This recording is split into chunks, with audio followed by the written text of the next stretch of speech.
Welcome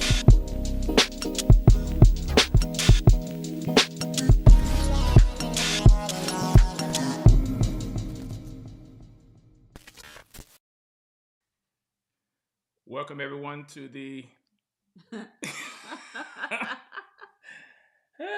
welcome to Love, Life, and Marriage with the Woods. I am Saiko. And I'm Sharon. And welcome to our and welcome to our channel.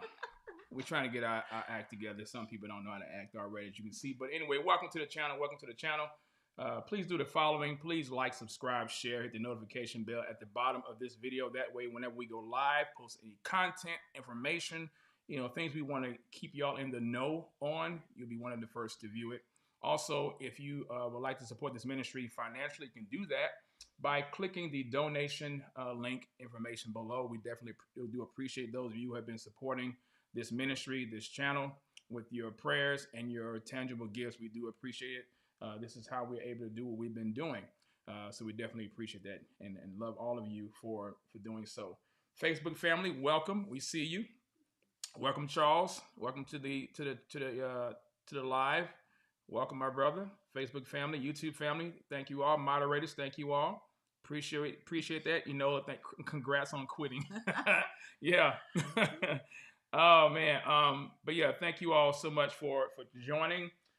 We definitely have some announcements to share with all of you. We do appreciate it. So please tag a friend, tag a loved one, a brother, a sister, an associate. You can even tag some enemies. I know they probably would love to. Might as well. Yeah, might as well, huh?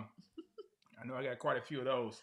But anyway, definitely thank you for joining here on today. So we do have an announcement. We as you see on the thumbnail, that is an actual resignation letter that I turned in over 2 weeks ago to my former employer for almost 5 years. Almost. It would have been 5 years. It would have been almost 5 years come July. Matter of fact, July 2nd it would have been 5 years. So anyway, we have decided to hang up our I guess you can say corporate world hats. You want to call it that? Mm-hmm. Yeah. And so we have decided to step away from the corporate field and to get involved into full-time content creating and also ministry. Yes, ministry.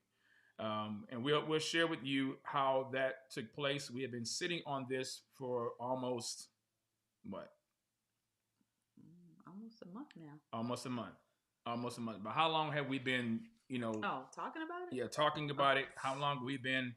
A minute. See this guy right here. Moderators, if this guy right here makes one more crack, you go ahead and put him on 45 and have him tied to a chair in oncoming traffic and just walk away. Don't worry about the horns and the air horns blowing and nothing like that. You just go ahead and just let the consequences of nature take its course with this guy right here. Yeah. But yeah, anyway, so yeah, no, you're not. Don't lie. No, you're not. No, you're not. There's nothing good in you. No, not one. Leave Corey alone. No, you need to leave me alone. Anyway, but listen. So go ahead, hit that like button, ladies and gentlemen. Please. That's how we get the numbers going through the algorithm, and people can get this information as well too. So, but let's go ahead and get started there, because we do have some things we want to share with the viewers and those who have been following and been praying for us, and we do appreciate that. And we're just going to keep it real with y'all. We don't sugarcoat anything. We keep it a stack with all of our viewers. I believe that is one of the reasons why you all appreciate and love the content and the videos that we do. So also, real quick, before we get started, I know we have about 75 people right now that are watching. If you have not yet subscribed to the Love, Life, and Marriage channel, we are actually simulcasting and live streaming both the BCV and the Love, Life, and Marriage channel, because we want to get those numbers and those subscriptions up. So that way, when we want to go live, we don't have to use the BCV channel. We're going to be opening and creating another channel just outside of the BCV and outside of the Love Life and Marriage channel. I'm going to be also using that one, hopefully, to address social issues and things like that. We're going to do Bible studies and teachings like that. So I'm going to be trying to spreading out with that. But if you have not yet subscribed to the Love Life and Marriage channel, we would really, really appreciate. Yes. Really appreciate it if you did. Please do so. Yeah, please. And tell your friends too. Yes, please. And so we're going to be doing more Q&As, more live Q&As. This is not just for couples, y'all. This is for singles also. Yes. We want to cover all bases as much as we possibly can, and even bring guests on the live as well too. We want to do that through the marriage channel if we can, so that way we can have that type of audience to come through that channel and help build it up as well. So anyway, but we do appreciate that. So let's get started there. All right. It is February the 9th.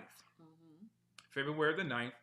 And I have been home for over almost a month. Matter of fact, January the 12th was my last day actually working.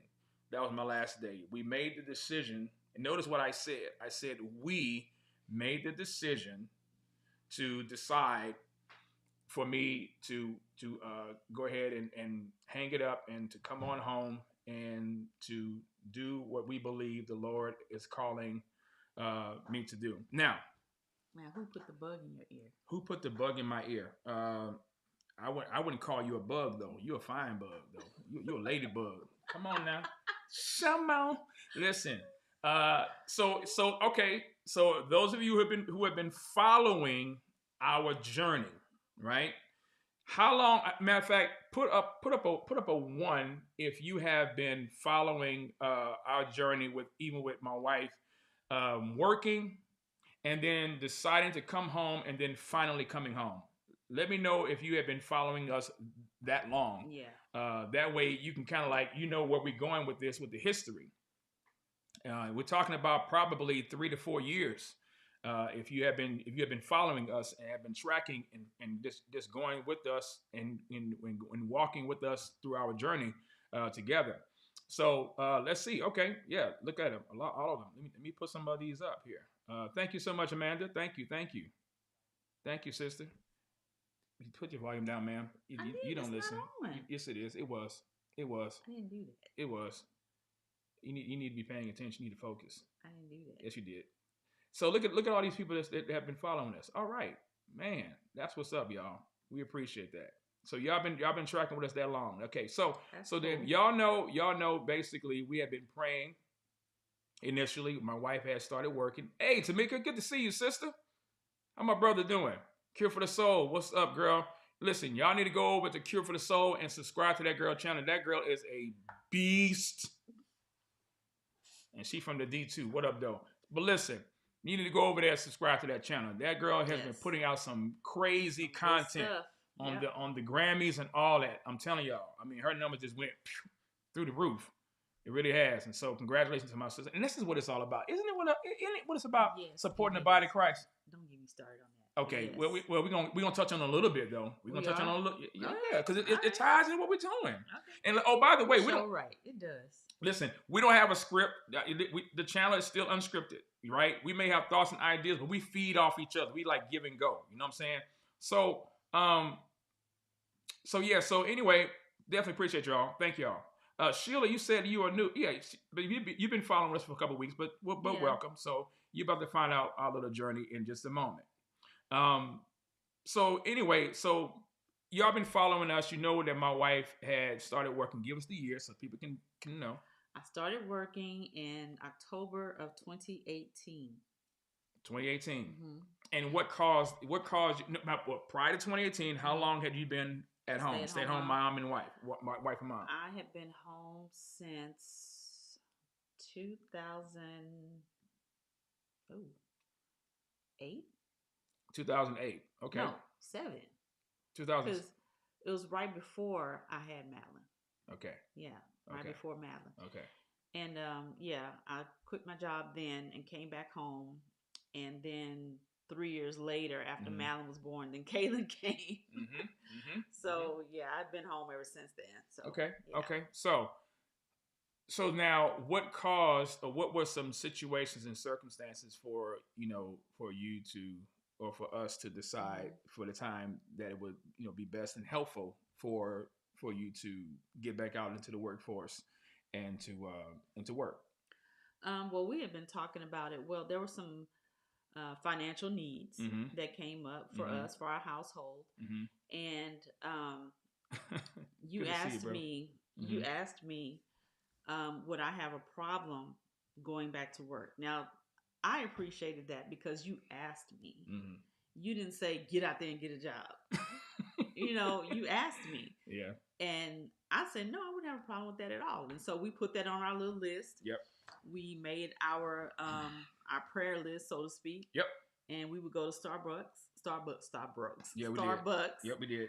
And why did we always go to Starbucks? What was up with Starbucks? Because yeah, come on. Because that particular Bring Starbucks, Bring them in. Yeah. That particular Starbucks knew us. You talking about the one on the one up the street right here? Rustic Lake. Yeah, yes. yeah. Okay.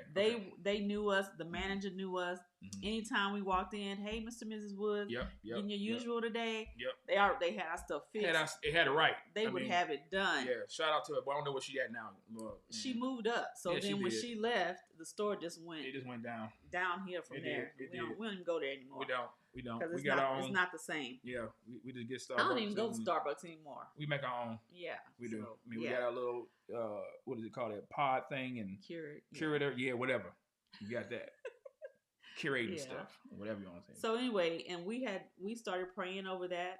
We made it very specific. Yes, we did. We asked the Lord to bless me with a job. Yes, we did. We said we wanted it to be something easy, not stressful.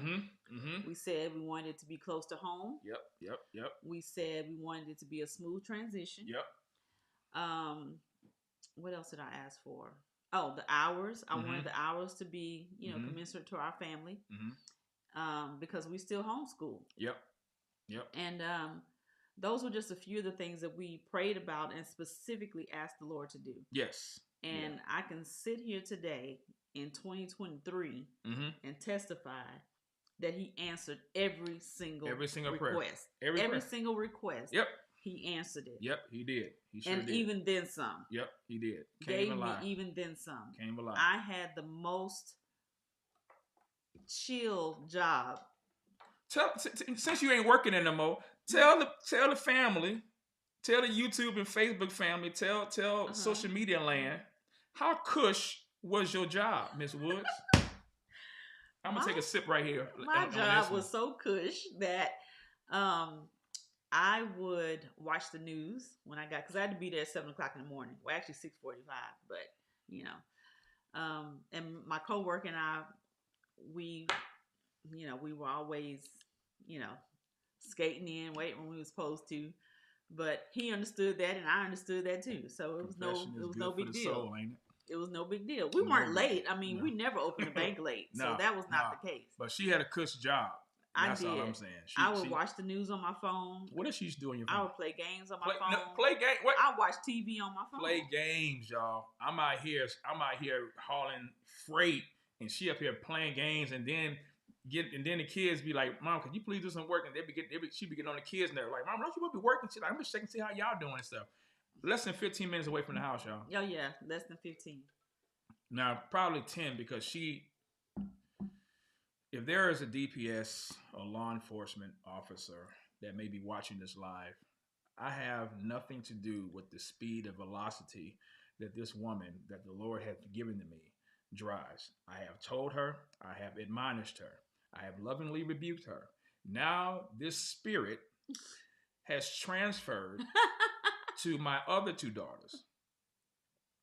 And what kind of spirit is that? I have a heavy foot. It's the Speedy Gonzalez spirit. I have a heavy foot. That's what it is. Yeah. If I take my shoe off, then it's even. Notice this. Notice all this that I have to deal with. But y'all think I'm the problem. So you have your Lavinas, you have your Natashas, you have your Cure for the Souls. Leave Miss Sharon alone. No. What about me? Oh, what about me? What about my feelings? What about me and how I feel? But anyway, so she basically had every prayer answered. And I did. and the interesting thing about this, and reason why we're going this route before we go to We where just we giving are. y'all a little background. Yeah, so to just bear with us, okay? And I had a good coworker. You had pretty much a very good Yes. Team of I people. did. You did. I did. So it was a blessing. It was an answer to prayer. It was something that we had asked the Lord to do, and he faithfully did. He did. And so we asked for the Lord to move. He did, and then we pivoted. How long before after we said, Lord, thank you? They would say, okay, Lord, yeah, about this job. Can we bring her back?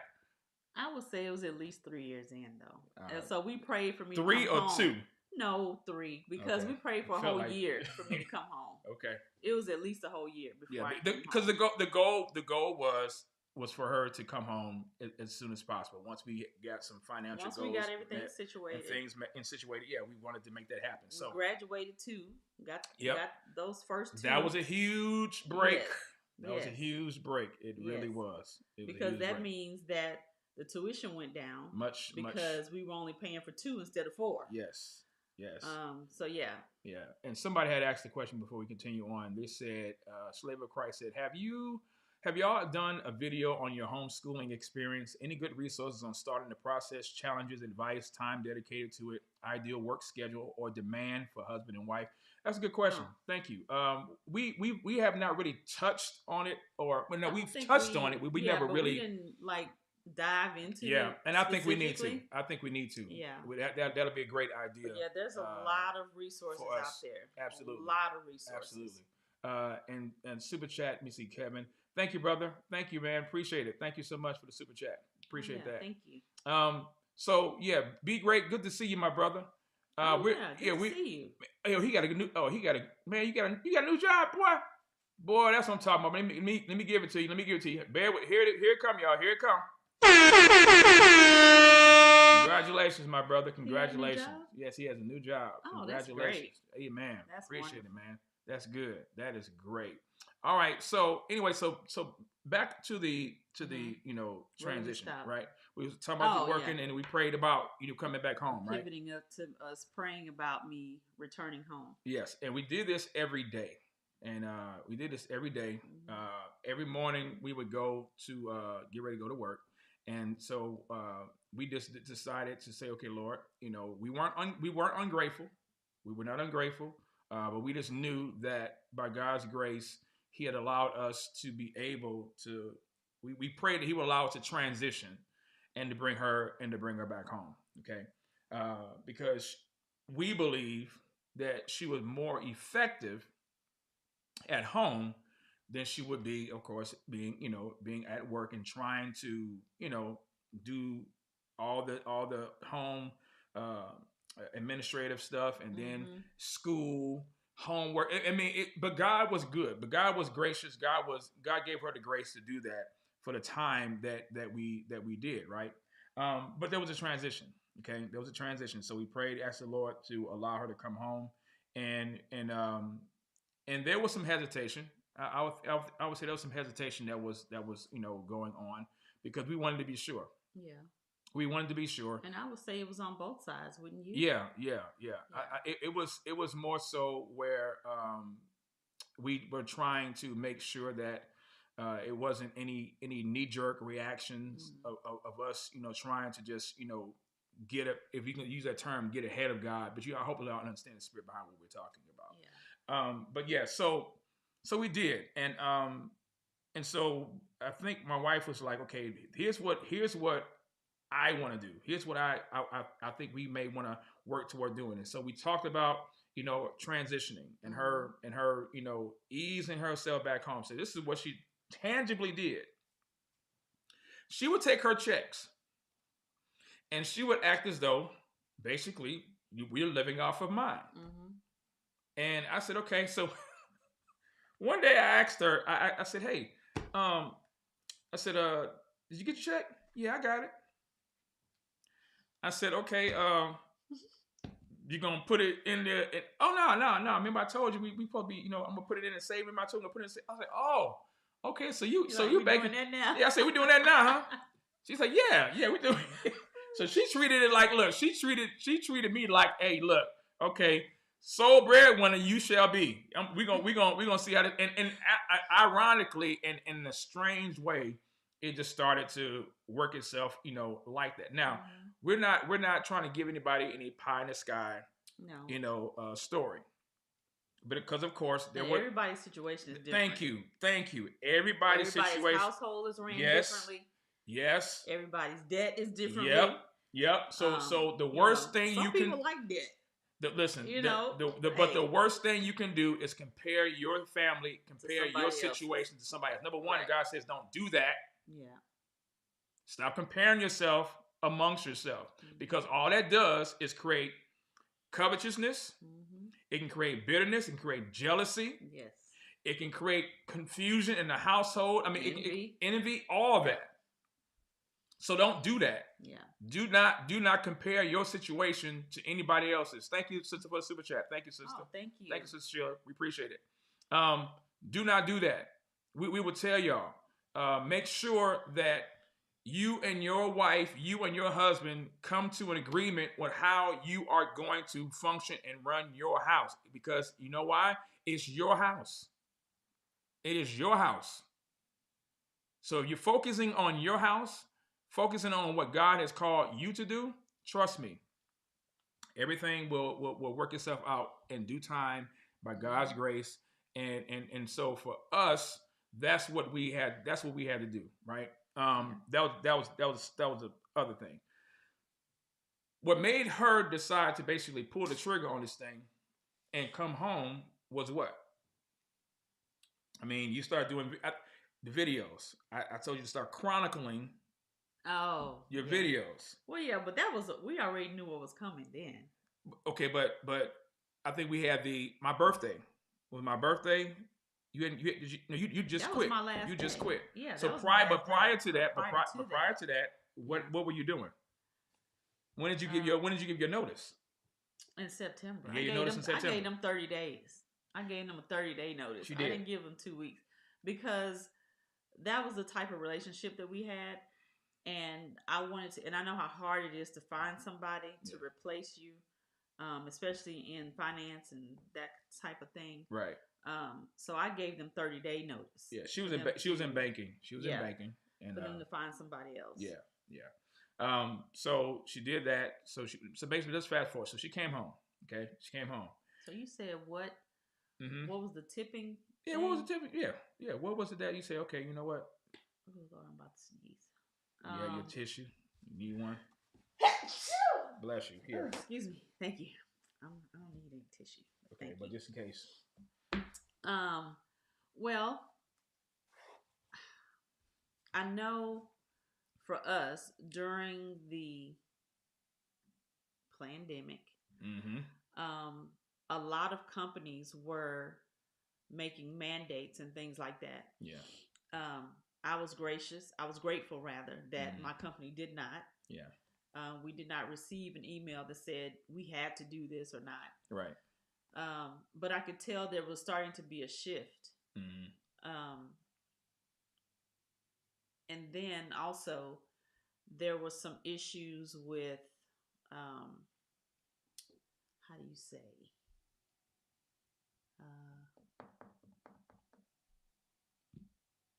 I don't want to say management per se.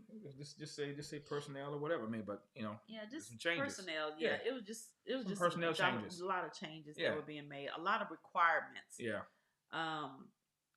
Not per se health requirements, but educational requirements. Right. There's things that you knew. You know what? I already know this is not going to be something I'm going to continue doing, and so you started like planning your exit. Yeah. So. So when you decided to come home, how did it feel coming home? I mean, realizing after I got home, or when I was planning to come home. No. When you actually came home. When I actually came home. Yeah. It felt like I was back in my element. If that makes sense. Now that's key, y'all. Yeah. That's key. because you know what God. I mean, you can't really describe it, but when you know that God has called you to do something, you'll never be satisfied until you do that. what it is that God has called you to do. It's gonna be that. It's gonna be that incessant, perpetual gnawing of just wanting to get in the place where God wants you to be. And let me just say that during the time that I was working, first of all, I had to get up at like 5:30. And I am not. No, she's not a morning person at all. I'm the morning person. She's the night owl. Okay? I am not the morning person. We do shift work. Like, yeah. So let's real quick. Elected by God, brother. Thank you so much, man. Don't even know these people. Oh, that's nice. Don't know this brother. Thank you. Thank you for the super chat. Elected by God. Thank you so much. Thank you. Thank you.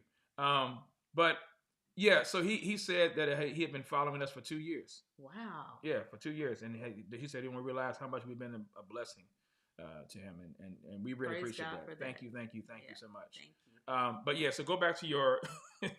So she's not a morning person at all. Nan. No, and when I first got the position at the bank, I started out part-time, y'all. I started out part-time. Mm-hmm. I worked every day during the week, and I had to work every Saturday. Yes. But my schedule was so nice to where I think 2 days out of the week I had to be in at 10. Yeah. And then the other 2 days I had to be there at 12. Yep. And the bank closed at 4. Yes. So, and then on Saturdays it was 9 to 3. Yeah. So, yeah, I mean, 9 to 12. Yes. That's right. Just 3 hours. Yeah. That's what I meant to say. Yeah. So, but yeah. she's a night person. Yeah. I'm the early riser, and I've been that way since I was a teen. As a matter of fact, I've been that way since I joined the military in '88. Okay, that's how long it's been. So let's just give you a little bit of a little bit of the dynamic of what we do. Case in point, my wife yesterday.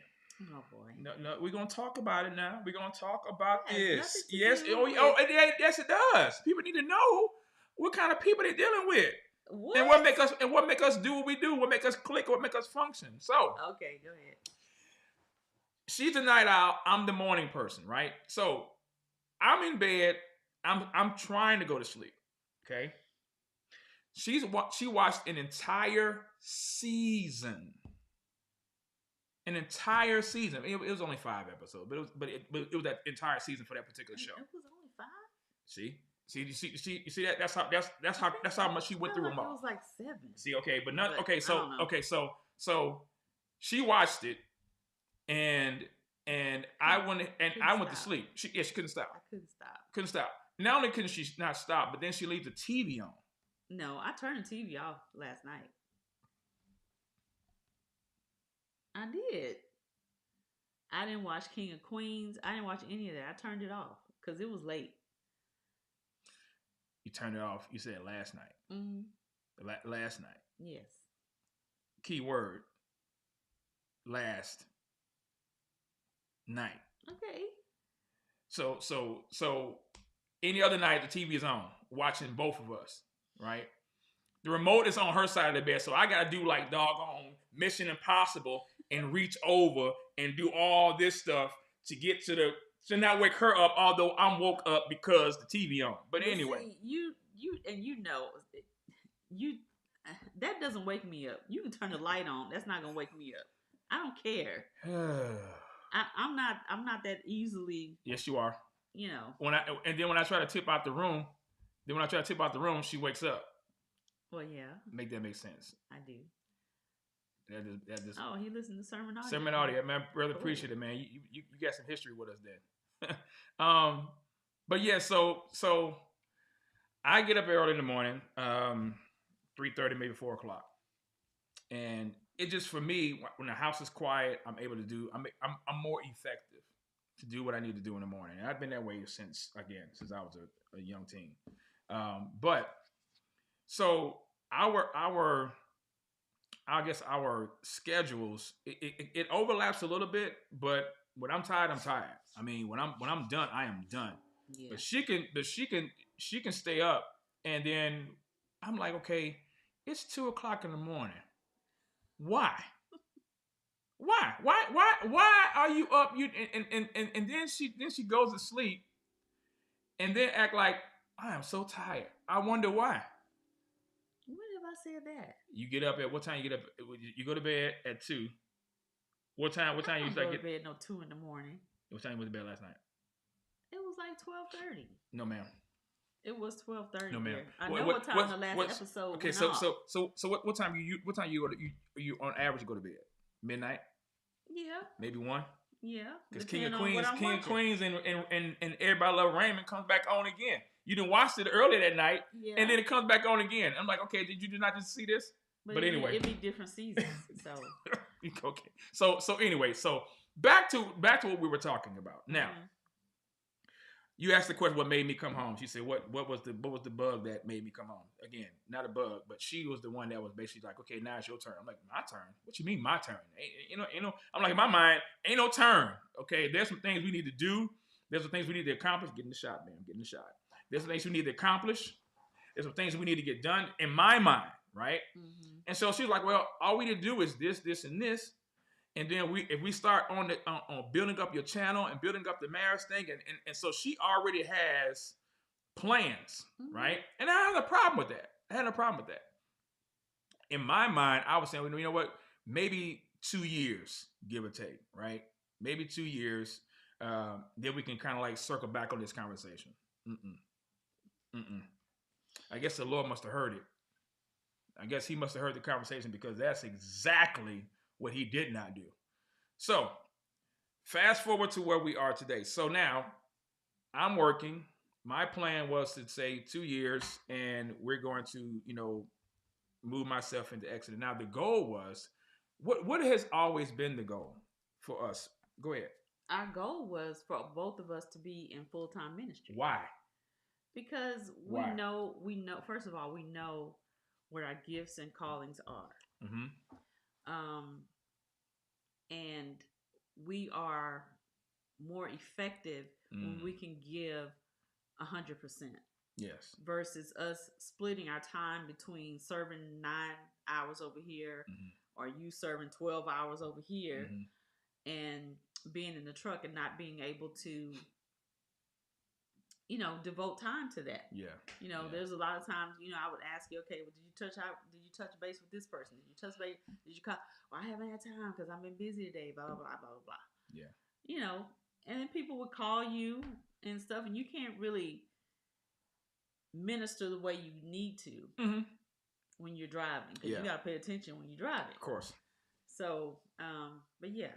So then what made me quit? Because I think that's what everybody's wanted to know. What precipitated? What was the root of me basically us deciding? Really? Yeah. Really. What was it? The mold. Ma'am, this is a Christian program. We are saved over here, ma'am. We sanctified, Holy Ghost filled folk over here. I didn't say anything. I just said the mold. See? My sensor ain't on yet. I gotta add my sensor app on here. Well, what if you need to put your finger over that beep? I don't have one of those yet, ma'am. So you're gonna have to behave yourself. Anyway. So what was the okay? That was the means. We know the ultimate cause. The Lord did it, right? How did this situation, I guess, occur to where we decided it was time to come home? The writing was on the wall. That's it. Well, it had been on the wall.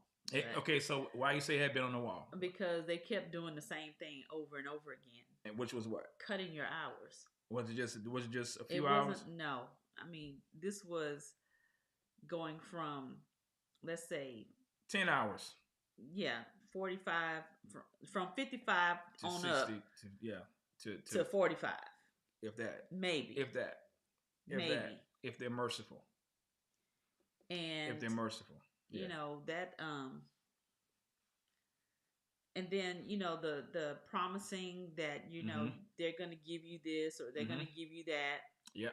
And then don't do it and then make excuses for why they didn't basically lied. Right. Just basically lying. I mean, and you, if y'all know anything about me, Yeah, know I have my receipts. Mm-hmm. I've always kept my receipts. Didn't matter who it was. When you start, peeing on me and calling it rain or lemonade, then I gotta red dot you. So there were opportunities that were given to me or presented to me, and then when I accepted, Mm-hmm. it would be reneged. Yeah, it's like I mean, hanging a dangling carrot before you. He must have been he must have been a horrible spade player because all he kept doing was reneging. Right. Renege. I mean, it was just, and I understand things happen in business, where things get slow and all that kind of stuff, but not to the level and not to the point to where it has now caused me to contemplate whether or not I can I really afford to work here. Mm-hmm. I mean, have y'all ever been there before? Have y'all ever been to where you have to ask yourself, can I afford to work at this place? Can I afford to work at a job? Literally, can I afford to work here? You driving across town, so that's gas. So I get up 4:30, 5 o'clock in the morning. My shift technically does not start until 9:30. Mm-hmm. But they were what they would call appointment runs that would start earlier than your scheduled start time. 7 o'clock. 7 o'clock. So if my start time is 9:30 and you have a 7 o'clock appointment for me, then that gives me 2.5 hours. So now you multiply 2.5 hours times 5. And then you multiply that times the overtime that I would get. This is a lot of money. And then to have it taken away, and then to give excuses that aren't true. And then this continues to happen over and over and over and over again. Mm-hmm. As though you don't notice it. But then you want these individuals to give you 100% effort, but you're not compensating them for the work that they have done. And by the way, I've always been a person that would go to work early just in case there were things that needed to be done. I had done that since I had been there, right? Yep. So I'm sitting back watching this and sitting back looking at how all of these things. So aside from the favoritism, aside from the all of that, right? I did my job faithfully, so right. But then it got to a point to where it was so bad I had to write the CEO of the company. Yeah, so 10 pages. 10 pages. Aaliyah ain't got nothing on this. She only had 4. I got 10. 1, 2, 3, 4, 5, 6, 7, 8, 9, 10. 10 pages. And it was detailed. And this company is supposed to be a Christian company. Matter of fact, the owner, the CEO, are Christians. Mm-hmm. Okay? Now, so I said, Christian company. Christian values. Christian company. Christian principles. Christian company. Christian rules. In my mind. Yeah. So what I did was I appealed to the company based upon their biblical Christian principles. Now. And you couldn't appeal to them through the doggone handbook because they didn't have one. I knew she was going to say that. What kind of company doesn't have an employee handbook? They don't have an employee handbook. That's on purpose. They don't have an employee handbook because they don't want you to come. They don't want to come back and say, well, because it's written in the book, you're supposed to do A, B, C, and D. Yeah, they don't have an employee handbook. So since they don't have nothing to refer to, they can do whatever they want. And they did. And whatever they want is exactly what they did. Yes, the CEO. And oh, by the way, so the CEO, how did I give it to the CEO? In his hand. Just like that. Yep. He just happened to be there. He just happened to be there.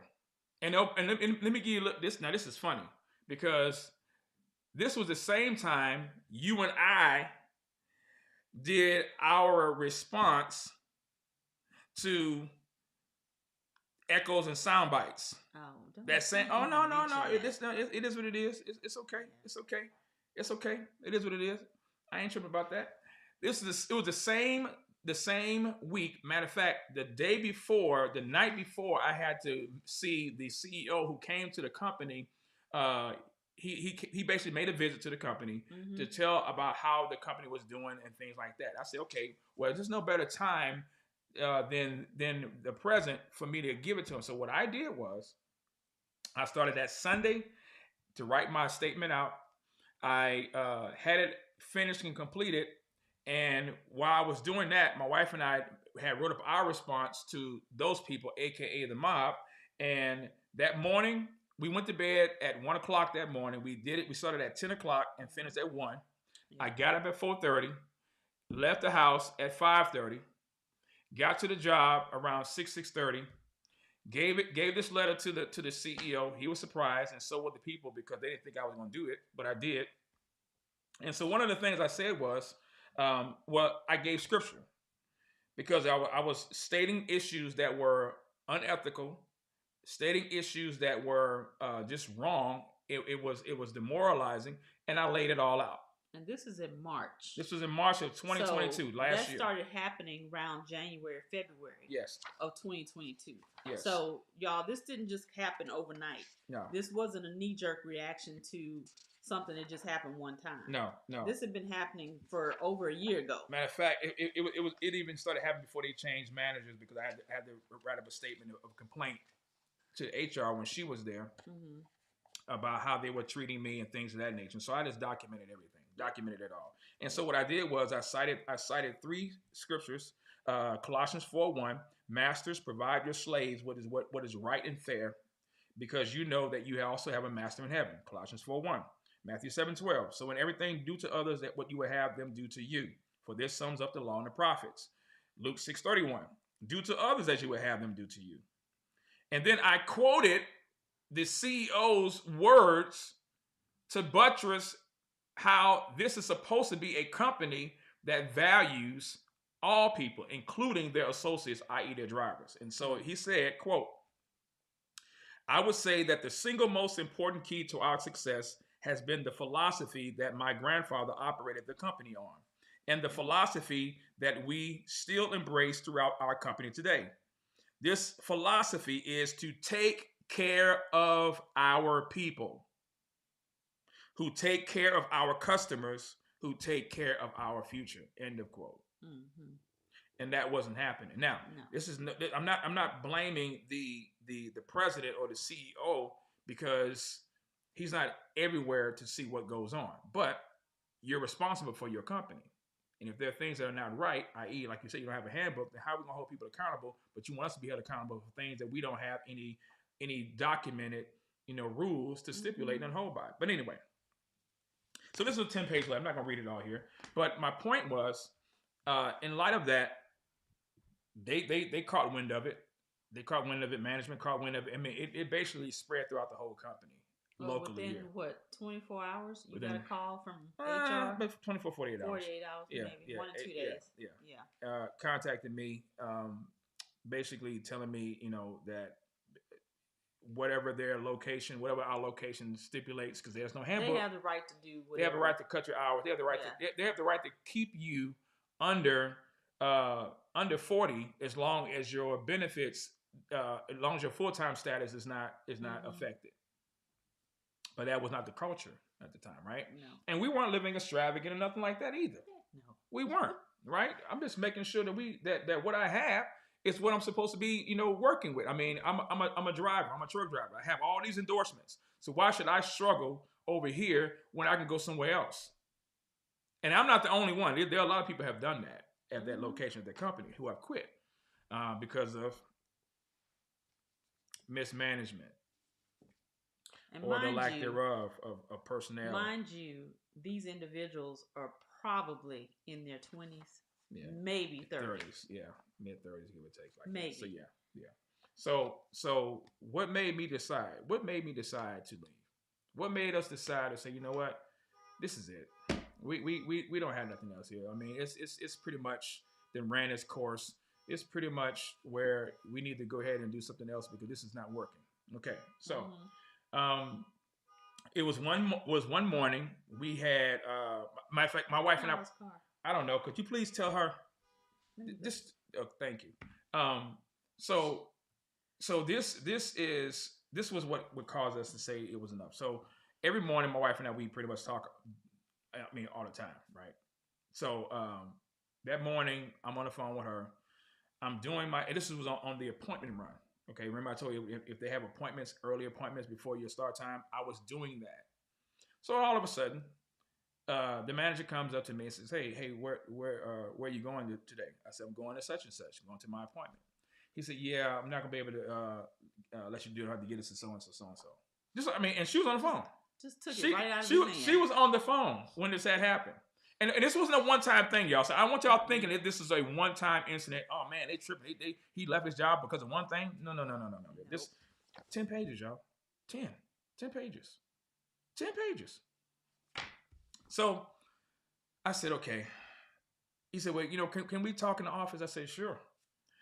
Go into his office. Him and Han about, I hate to see you come in early. And said, now mind you, I've been coming in early. You had no problem giving me these appointments. Oh, but remember they had a problem with you doing that too before. Yeah. You sitting in the break room too long. Sitting in the break room too long. I mean, I'm always doing something. I'm always trying to get in and get out. I don't lag around, right? So the man tells me that he feels bad that he don't have anything for me. I'm like, well, yeah, you kind of did, but you took it away. Thank you for the super chat, Sandra. Thank you. Thank you so much. You just took it away because basically you can. Now, interestingly, what he took was what people didn't want.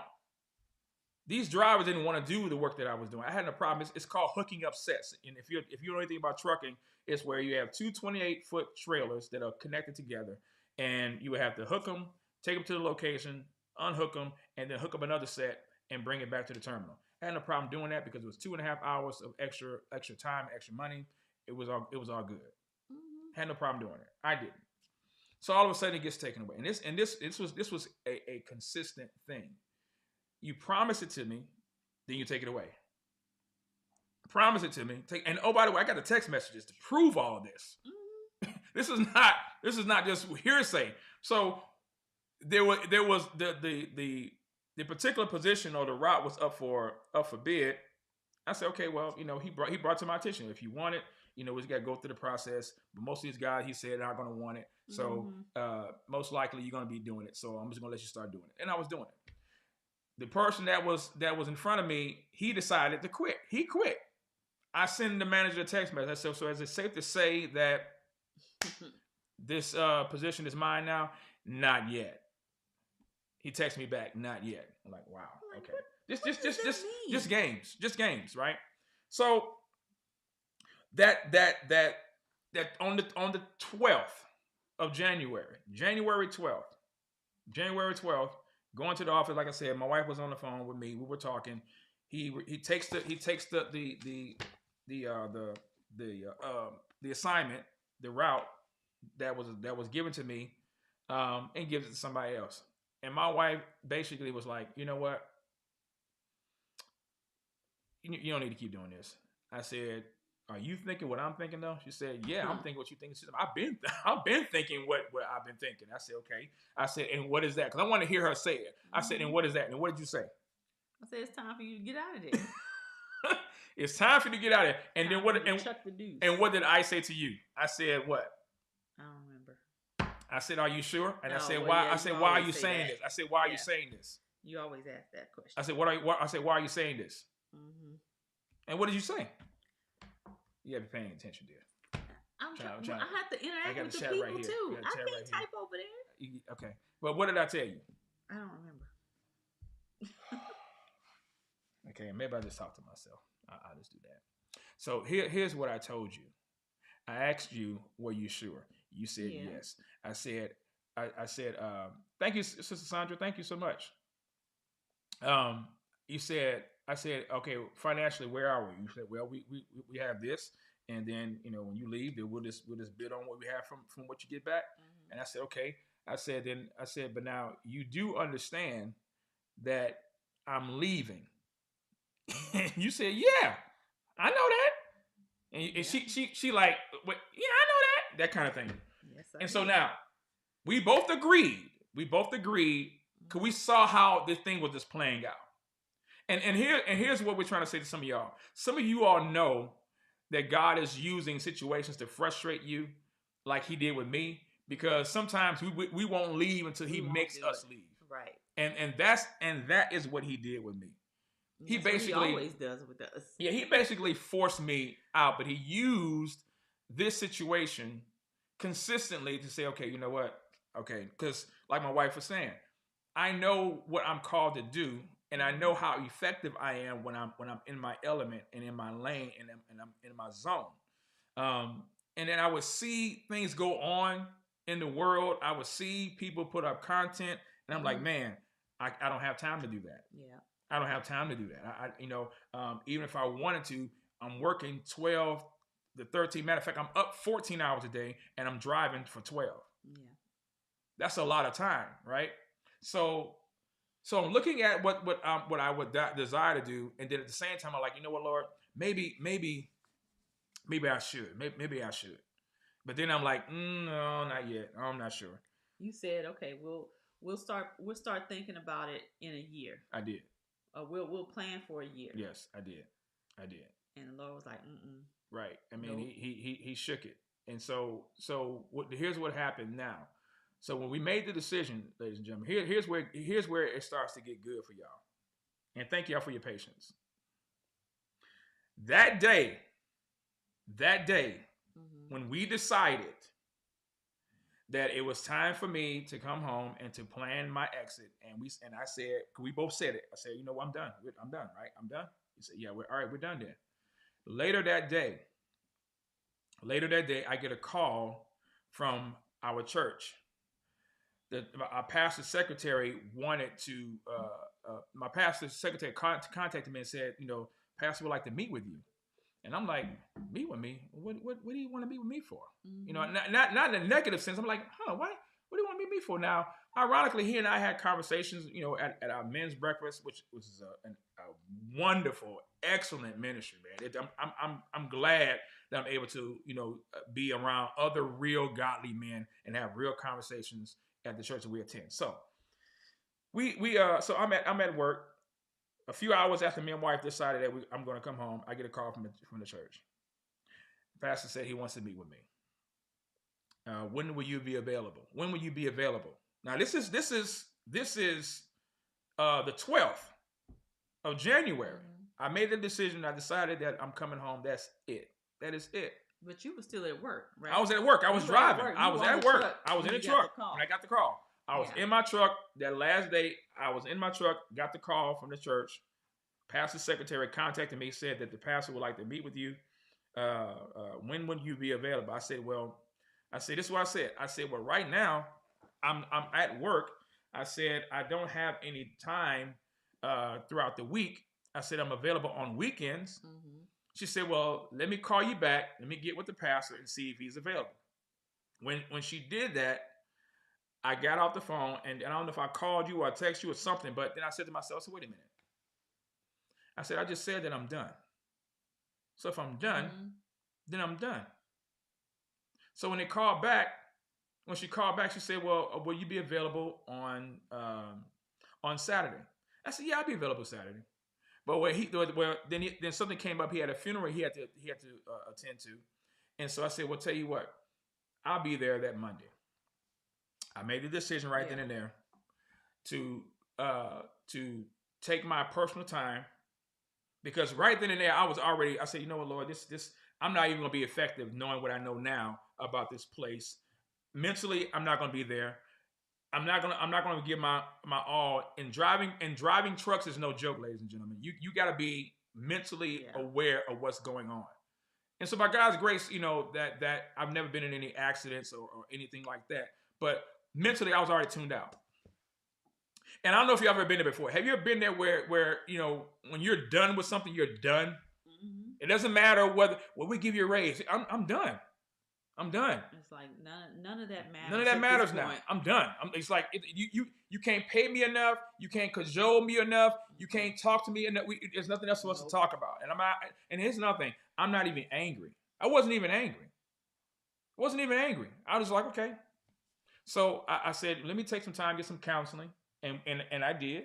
Yes. I talked to some trusted men and some women, some sisters and Some brothers sisters, that we value and we trusted. Some of you are in the chat, and some of you know that we have these conversations, right? And so, but one of the pushes, I'll tell you this also. Well, two of the pushes were this. Two of the pushes were this. One was a sermon that I heard. Mm-hmm. Okay, one was a sermon that I heard from our pastor, entitled "Get Out of the Boat." Oh, and I was sick this day too. I had a very bad migraine. For some reason, my head was just throbbing, and I just laid down. And I don't get sick. I don't really get ill that much. I really don't. So anytime I'm not feeling well, then something is wrong. So anyway, plus I hate missing church. So if I'm missing church, something is going on. Yep. You said we left you. So. Yeah. My wife and kids left me, y'all. My wife and kids left me alone. So I was watching it on the stream. They were at church, and then they talked about how the worship was. I'm like, man, I'm missing everything. I mean, they was up there shouting and stuff, and my kids said, my wife was getting ready. If they hit one more note, she was about to run. Her little behind, she was about to run, about to take off. She was like one note, one symbol from running. But yeah, so the pastor preached a sermon from Matthew 14 verses 22 to 33. With Jesus telling Peter to come out on the water. Now, I don't know about you. I just know for myself. I know what the Lord was dealing with my heart and dealing with my family and my wife and I regarding the decisions that I knew that we were going to have to make. And it was that moment where the Spirit of God used our pastor to speak a rhema word. Yes, I said rhema. Yeah, I said it. To use and speak a rhema word, a right now word, a right now situation to our situation, to help me to begin the process of stepping out of my boat and walking on faith and walking by faith in what God had called me to do. Yep. I'm saying that because it was prior to me making the decision that I even know anything about. Mm-hmm. Knew nothing about, the pastor getting ready to call me or anything like that. He preached that sermon a month or two ago, maybe a month ago, give or take, before, we decided. It was early this year. It may have been. It was this year. It had to be this year. It was this year, but I'm saying early January? Maybe, no, not early January. Maybe a week or two. Maybe. It couldn't have been in January. Mm-mm. It had to be just before the new year because I quit in January. Yeah, I quit in January. But it was the second week of January, right? I quit the second week of January this year, dear. Yeah. But he preached that sermon before. So it may have been the week before or maybe the end of December? It had to be before New Year. It had to be before the New Year. Okay. It had to be before the New Year. I know that for a fact. It had to be before the New Year. So anyway, so I was struggling, and it wasn't much. It wasn't much of fear than it was just uncertainty. Mm-hmm. If that makes sense, y'all. And so I'm listening to the sermon, y'all, and I'm just like, okay, Lord, you sure right. You sure right. He mustered up enough strength in my body for me to sit up in that bed and watch this sermon, wishing I was there, but watching that sermon, and it spoke to me ever so clear. Of course, she comes home and says, so, did you listen to the sermon? I said, yes, I did. Well, what did you think? I said, it was good. That's it. It was good. I said, yeah, dude. I said, it spoke to our situation. Mm-hmm. Mm-hmm. Did all that, right? So I'm like I'm the one that's the only one that's dealing with this. But I said, okay, no problem. So that was one message that spoke to me. Another message that spoke to me was what my sister Latanya Quinn, aka Cure for the Soul, had brought on her channel. Yep. I forgot the name of it, but I know the phrase. I don't know if that was the name of the Choose your heart. Yes. Because I remember that. Choose your heart. Yes. And I remember where I was when I was in Livingston, Texas, making deliveries, and I had to pull over to the side of my truck and hear the rest of what this sister had to say. And one of the things she said was, nothing in life is going to always be easy. You're going to have to choose your hard. Thank you. Pick your level of hard. Pick your level of hard. Okay. And I said, man. And she was just going down through different scenarios. I mean, whether it was relationships, whether it is with job, whether it is health choices, whatever the case might be. Sister, you need to put that link in the chat so people can hear it. Yeah. You need to put that link in the chat, sis. Real talk. So that spoke to me. I mean, the Lord is like, just all up in my body, right? And y'all, one of the things that we continue to pray during all this time and then before was asking the Lord to make it clear, to make it plain. Yes. Make it unmistakably clear that it is you speaking to us, and this is not our flesh telling us something that we want to do. Right. And it just seemed like he just kept lining stuff up. Yeah. Just lining it up. Yeah. I mean, one issue, one scenario, one circumstance after the other. And this is the link, y'all. Y'all need to check that out. Really, I guarantee you'll be blessed if you watch it. I really do.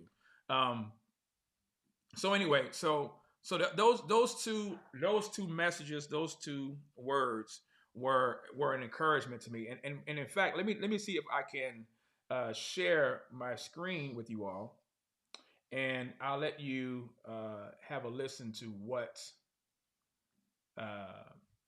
we were blessed by. And this is a short. Okay, this is a short, so you can probably go to the channel Impact Church of the Woodlands and check it out. So y'all can see that hopefully, and let me know if you can hear it. It's only a minute long, so check it out.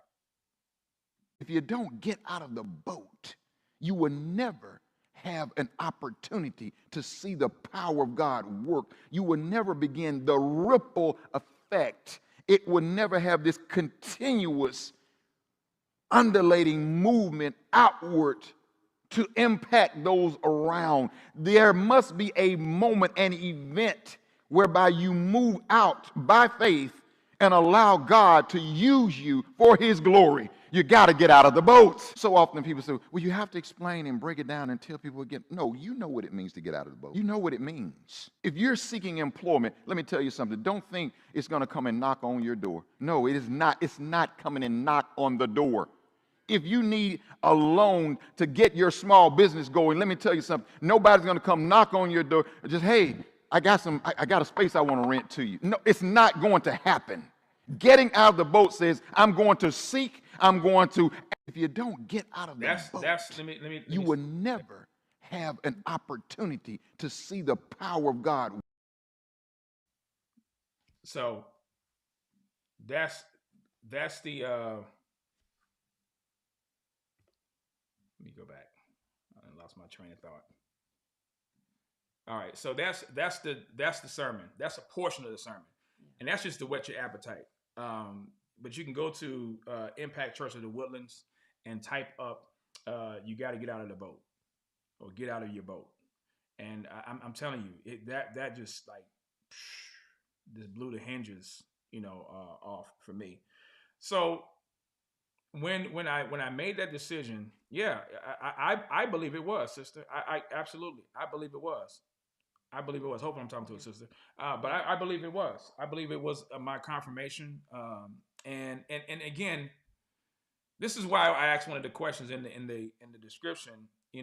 How do we know that you are walking in faith, or are basically following subjective feelings? That's up to you to decide that. But when you know that God is dealing with you, and you know that God is speaking to your heart, and this is why this past month has been a challenge when it came to, me doing a couple of videos, these few videos that I had when I had Sister Bevelyn and Edmay on. I know I caught some flack, and I understand that. But contrary to what some people may think, that sister didn't even know what our situation was. Right. But Sister LaTanya knew. Of course, my wife knew.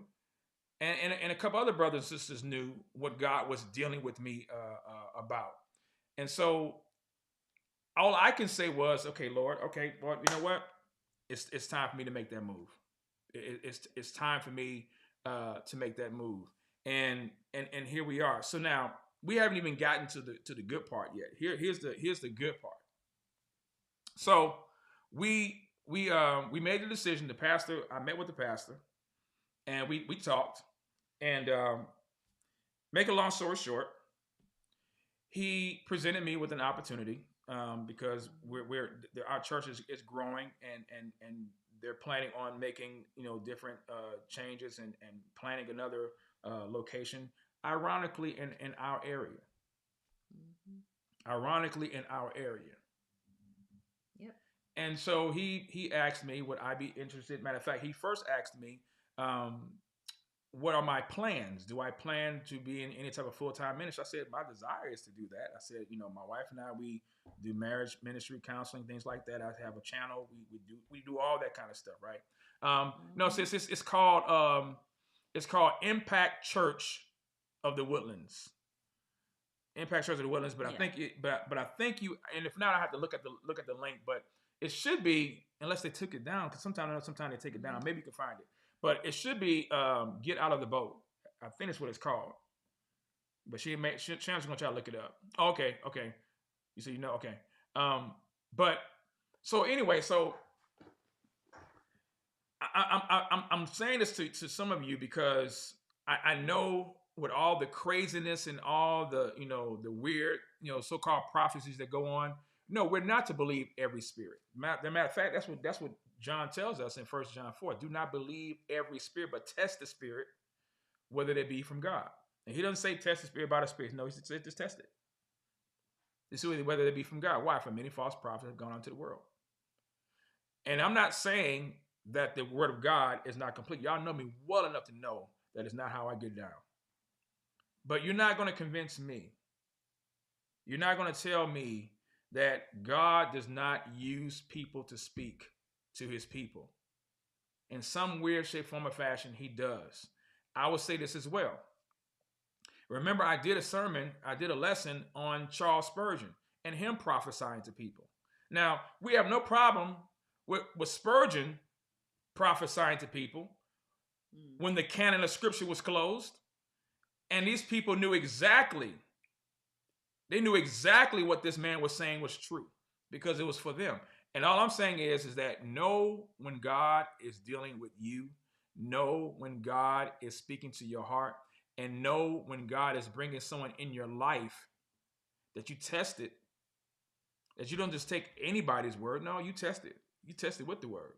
You make sure that what they're saying, number one, it speaks to your heart and to your spirit, and you confirm it with the word of God.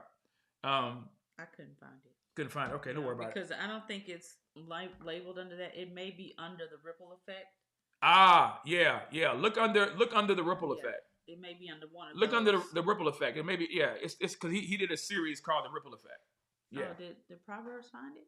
That's the short. Oh, okay. That's the short. Okay. So anyway, I do also know this. I know that had I not made my step, there was no guarantee that God was going to make his. Now, he was already moving. Mm-hmm. He was already moving by frustrating situations, by causing me to try to, figure out how am I going to do certain things and to know when my time is up. And I can only say this, it was only by the timing and providence of God. Because once we made that decision and once I said that was it, that's when I got the call. Yeah. That's when I got the call. And ladies, let me add this too. I know that sometimes it's, for some, I won't say everybody, but for some, it may be difficult for you to trust your husband's leadership. But it is important for us to trust that our husbands are hearing from God too, and follow him as he's following Christ, and not try to be a hindrance or a what should I say, a wet blanket. Mm-hmm.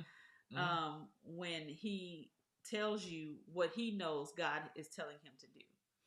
Yeah. Don't call it foolish or stupid, but you should be in support of what your husband is saying. Mm-hmm. And watch God bless you because you were submissive in following your husband. Yeah.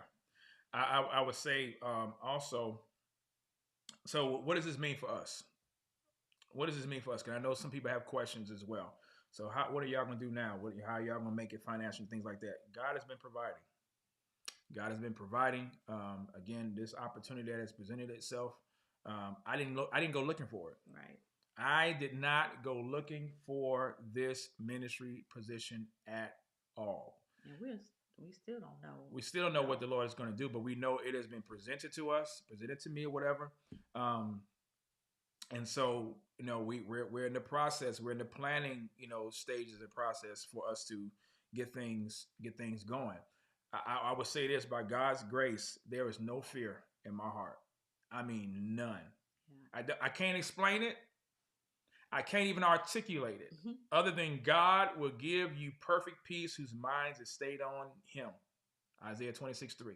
And if he's not fearful, then I'm not fearful. Yeah.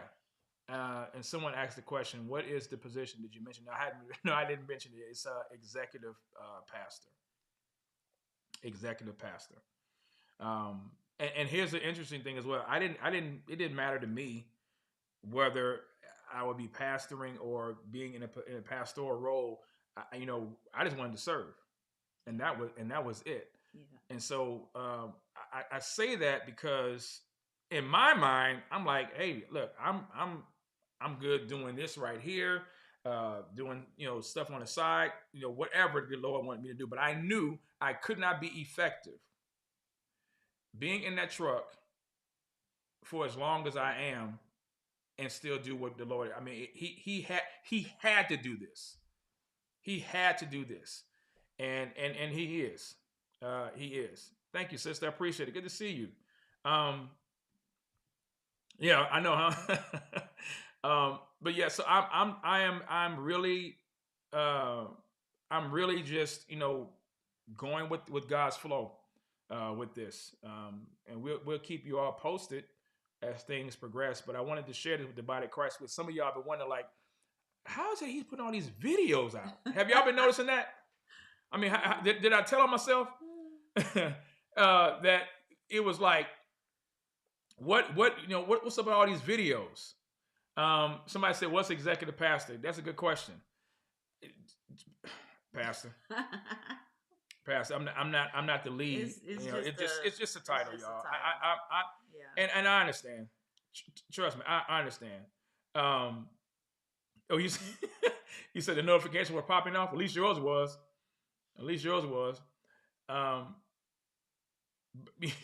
No 2-hour messages either. Yeah, I know, huh? Yeah, but we're still going through the process and what this thing's going to entail logistically and things of that nature.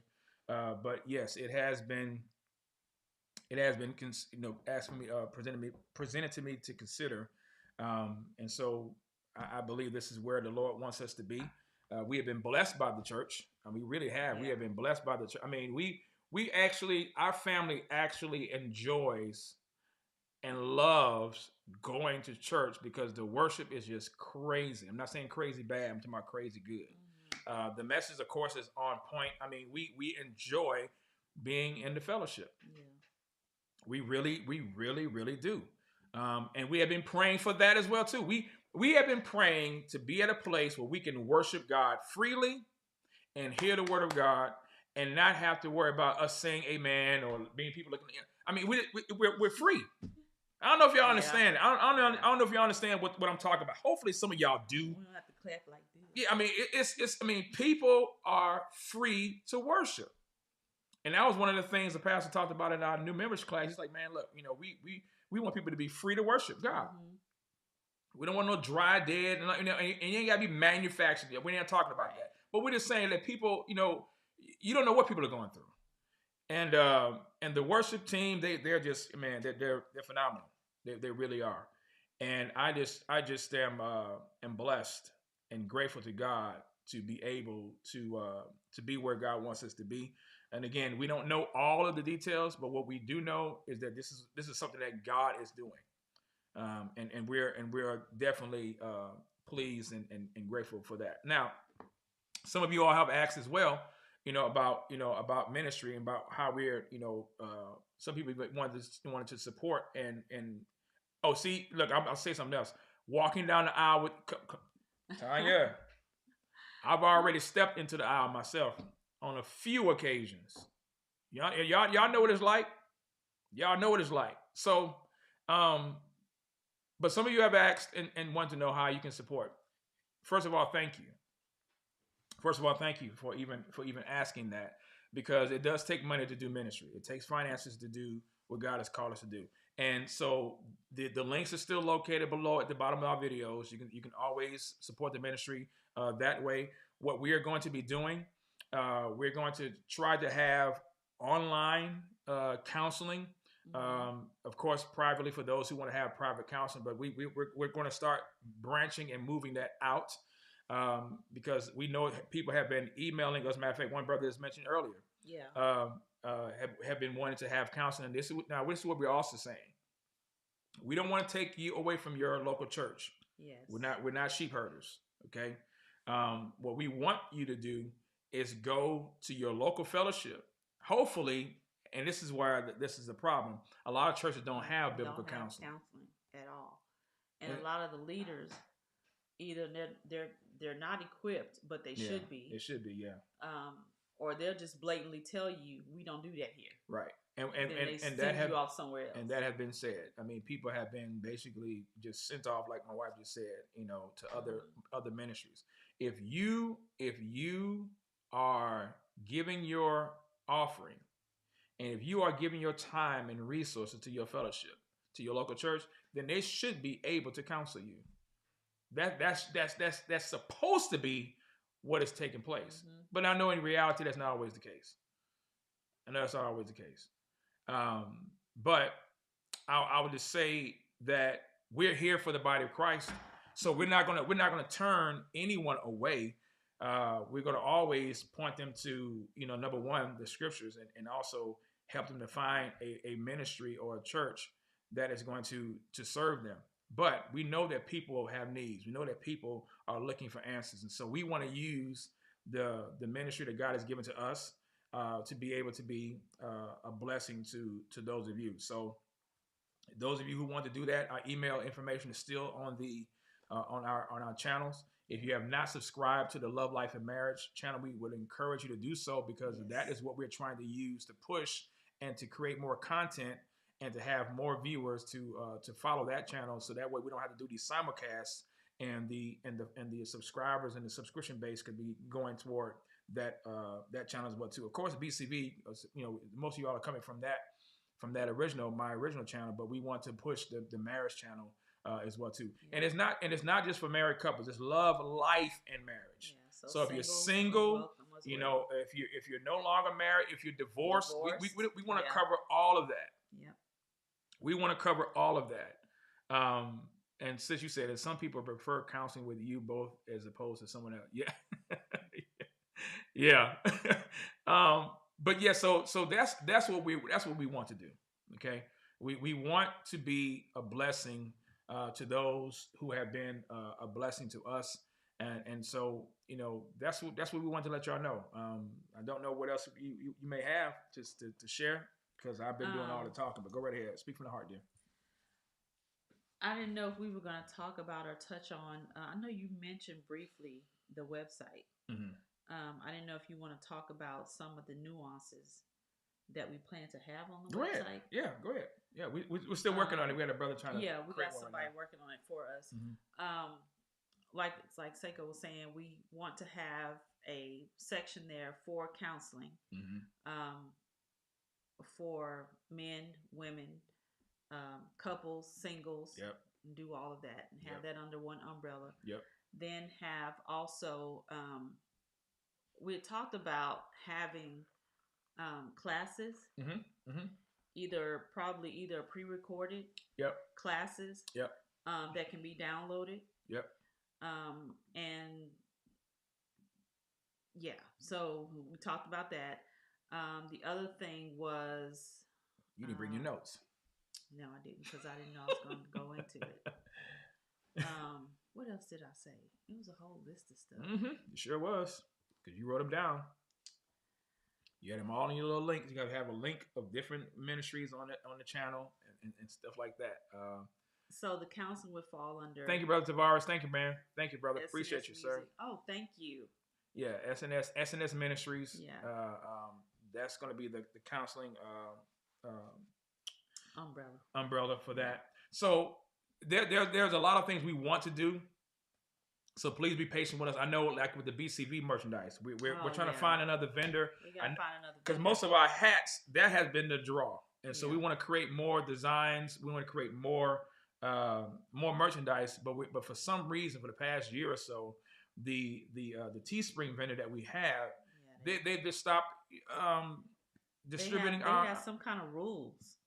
Yeah. For stipulations for you to even put the hats in the store. Mm-hmm. So I'm in the process of finding another vendor for us to use for our merchandise. And we're also going to have Love, Life, and Marriage merchandise as well. Yep. I designed a shirt, but I haven't signed off on it yet. Yeah. I'm not sure if that's exactly what we both want, so we can both agree on it. So yeah, because I don't want anything to look too feminine, but and I don't want to looking too cheesy either. So we're gonna, but I trust your judgment. I mean, you know what I just want to do? I just want to teach. I just want to, do commentary, all that. I mean, but right now this is what we are. So we're like with video and editing and things like that. I'm doing that. Now what about my wife is. What? Your other channel.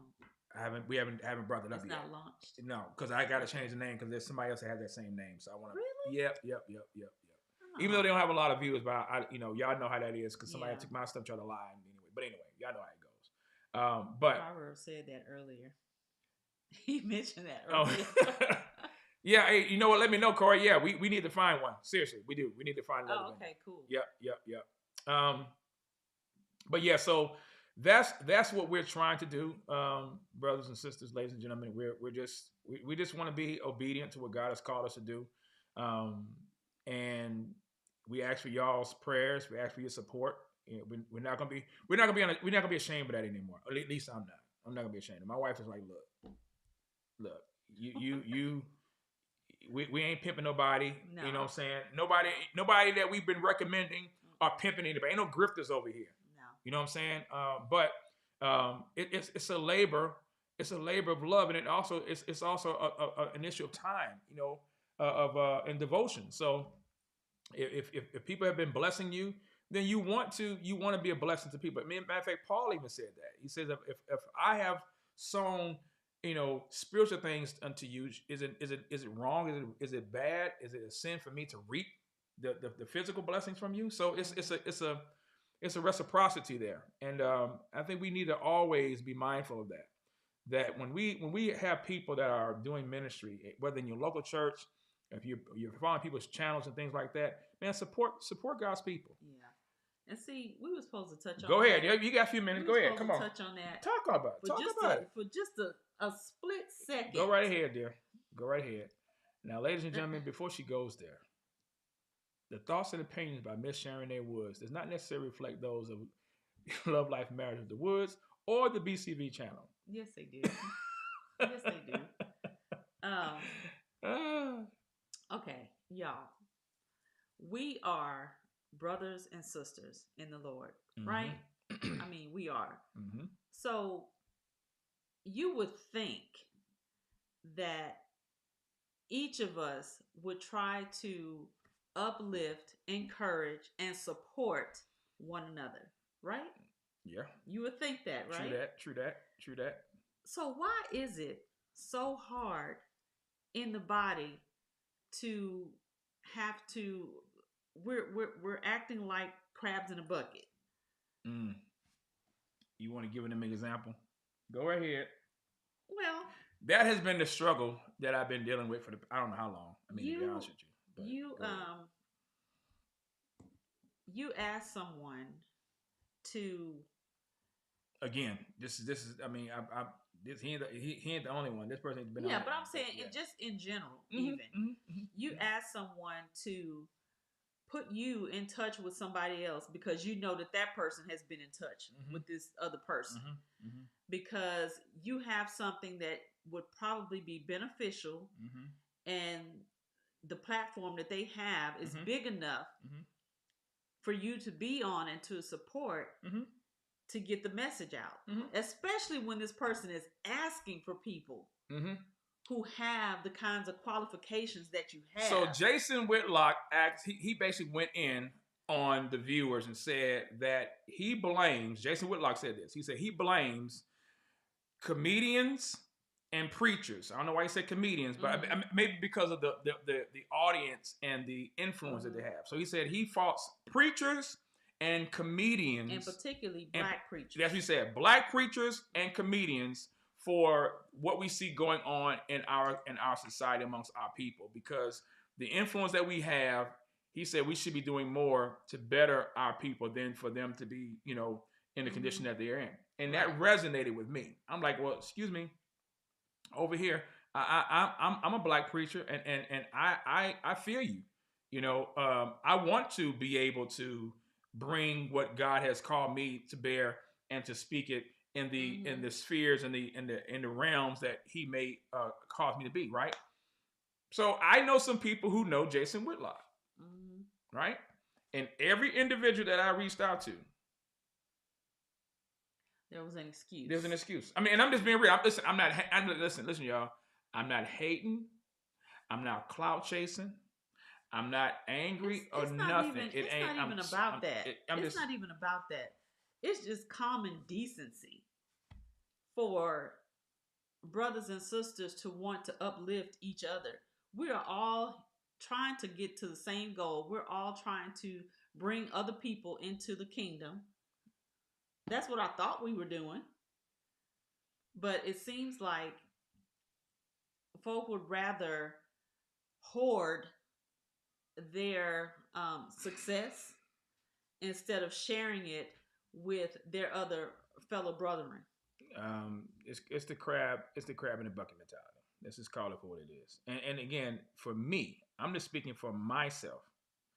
I have by God's grace never used my platform and hoarded it for myself. Let's go there real quick. How long have I been doing this quote unquote social media podcast radio thing? At least how long? Probably more than 10 years, right? Yeah, going on 11 least, now. Yeah. Since 2012 is when I started the YouTube channel, but prior to that with Blog Talk Radio, sermon audio. So a lot of these cats that's out here, I've been here before they even came out. In fact, some of these same dudes, some of these same cats and catesses, I used to bring on my platform. We used to bring on my channel. I used to bring on my broadcast, and because if we're talking about body life, we don't listen. We don't play with that. We don't play with that. We really mean what we say. Yeah. So this is why I'm intentional. This is why we're intentional when we talk about supporting people's channels that we know that are good.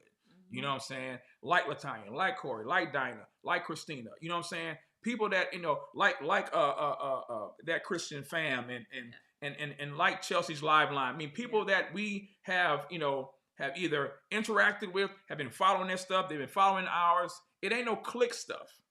It's Christ that we're trying to promote. That's it, right? So if you have an opportunity to go in places that I can't, why would I stop you from doing that? And like the ex-ABC channel. I didn't even think about that. That's a perfect example because... Shout out to Kevin. Shout out to Anthony. Shout out to Billy. Yeah, because even though... Like that channel too. Even though you started doing that, what, in 2019? Yes, 2019. Yes. Well, these brothers have picked up the mantle and are running with it. They're gone. They're blazing. They picked it up and running with it. They're blazing. Yep. And there's no competition here. Nope. They're doing the same thing, trying to get people out of there. That's it.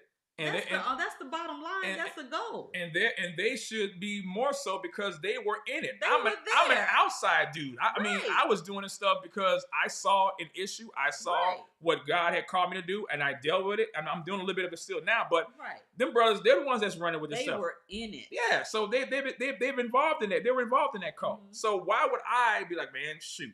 Forget them, man. I'm not putting nobody onto their channel. No, I intentionally, when I realized that they wanted to do this stuff, I brought them on mine. Yeah. And I told people, and it will still tell people, go subscribe to their channel. Right. Go support their ministry. Why? Because we are in the body of Christ, ladies and gentlemen. And unfortunately, this is how we got so many stab wounds in our back. Ooh. My wife about to go there, y'all. She about to go there. Even when we started that, people that were close to us, even in that time at the beginning, started getting jealous and getting a big head and started thinking that you were just too much. And they used lies and manipulation to try to cut you down and try to, make you seem like you were somebody that you weren't. Right. And that's usually the whole MO, well, he getting too big. He getting too, we're going to have to do something to bring him down a little bit. And there was not one time where I ever wanted anybody to be like me. You know what my problem is? Folk, let me be what God called me to be. That's always been the issue. Yep. It's like, yo, do what God called you to do. Right. I'm gonna do what God called me to do, and we good. Right. It's like, yo, your style ain't my style, but I'm not gonna tell somebody not to support you because you're not my style. Right. Who does that, right? So, and we're not ranting, but we're keeping it real with y'all. Yeah. Because this is what we've always had to deal with. Always. Thank you, Average Joe's Tech. Appreciate you, brother. Thank you. Yes, thank you. Man, thank you. Thank you, man. Thank you. I do appreciate. Hey, Joe, what's going on, man? Good to see you, man. Good to see you, man. Long time no see, bro. Good to see you, my brother. Glad you're doing well. But yeah, so this is why I don't take too kindly when I see people trying to change individuals into what they want them to be. I'm like, nah, you're gonna have a problem with me, because I'm not called to be what you want me to be. I'm called to be what Christ has called me to be, right? So it's not. Yo, dude, man, look, y'all stretch your hands over to the East Coast. Stretch your hands over to the East Coast to Proverbs. That brother need prayer, but he crazy though. Love that dude. Yo, but yeah, so this is why, again, we are intentional about supporting. And let me just say this to you all as well. Let me say this to you all as well. It ain't always about money, okay? This brother said, this is all I can afford. He gave $5, right? Do you know what you can do when everybody gives something, or even if you don't have finances, but you have a skill, or you have an ability. It's this, man. Listen, body life. We playing with it, y'all. It is. We're underestimating the power of exactly the what body. we say it is. Golly, y'all don't understand. I'm trying to tell y'all. Everybody has a different role to play. Listen. Peter told the lame man when he was begging him for money, he said, "Silver and gold I do not have. I ain't got no money." He went Prince on him. He did. He said, "I ain't got no money." He went Whitney. "I have nothing. He said, "Look, I ain't got no money, but what I do have, I'll give to you." Peter had the gift to heal. Some of y'all have gifts that you are sitting on. You have talents and resources that you are sitting on, that someone is needing for you to use. Yep. And I'm speaking from experience. I'm not speaking on some high horse or some perch upstairs. No. I'm telling you because this is why I know what God has called us to do. Yeah, he called us to do it, but we can only do what God has called us to do, but we can do it together with each other's help. Yeah. Let me show you in scripture real quick.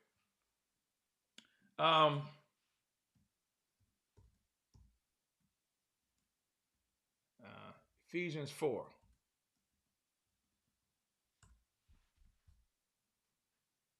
Ephesians chapter 4.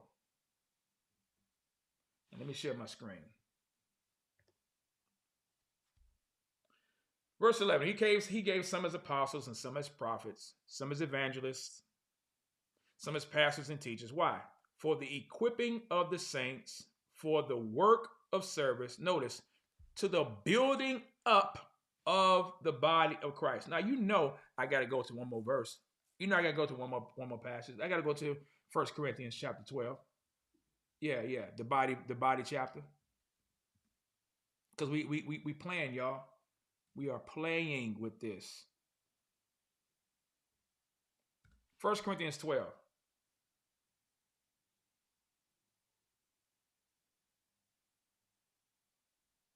Verse 14. For the body is not one member, but many. Verse 15.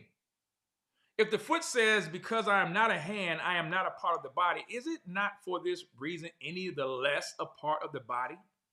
And if the ear says, because I'm not an eye, I'm not a part of the body, is it not for this reason any the less a part of the body? If the whole body were an eye, where would the hearing be?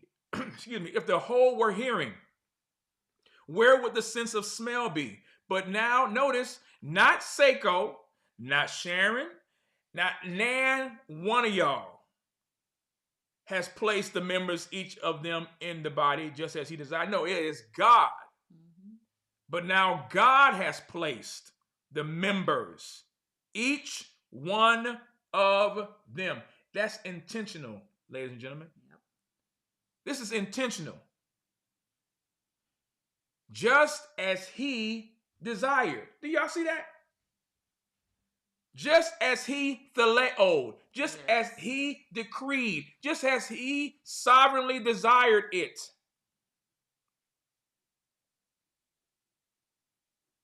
Verse 19. Oh, breaking news. Hold on.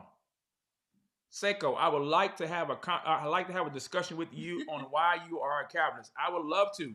Email me, bro. Email me your number and let's have it. Saiko-Woods. And welcome to the channel. Saiko-Woods. Saiko Woods with an S at yahoo.com. Make sure you put your information in there so that I don't get it as a spam, because I get a lot of emails and I don't want to put yours in the trash by accident.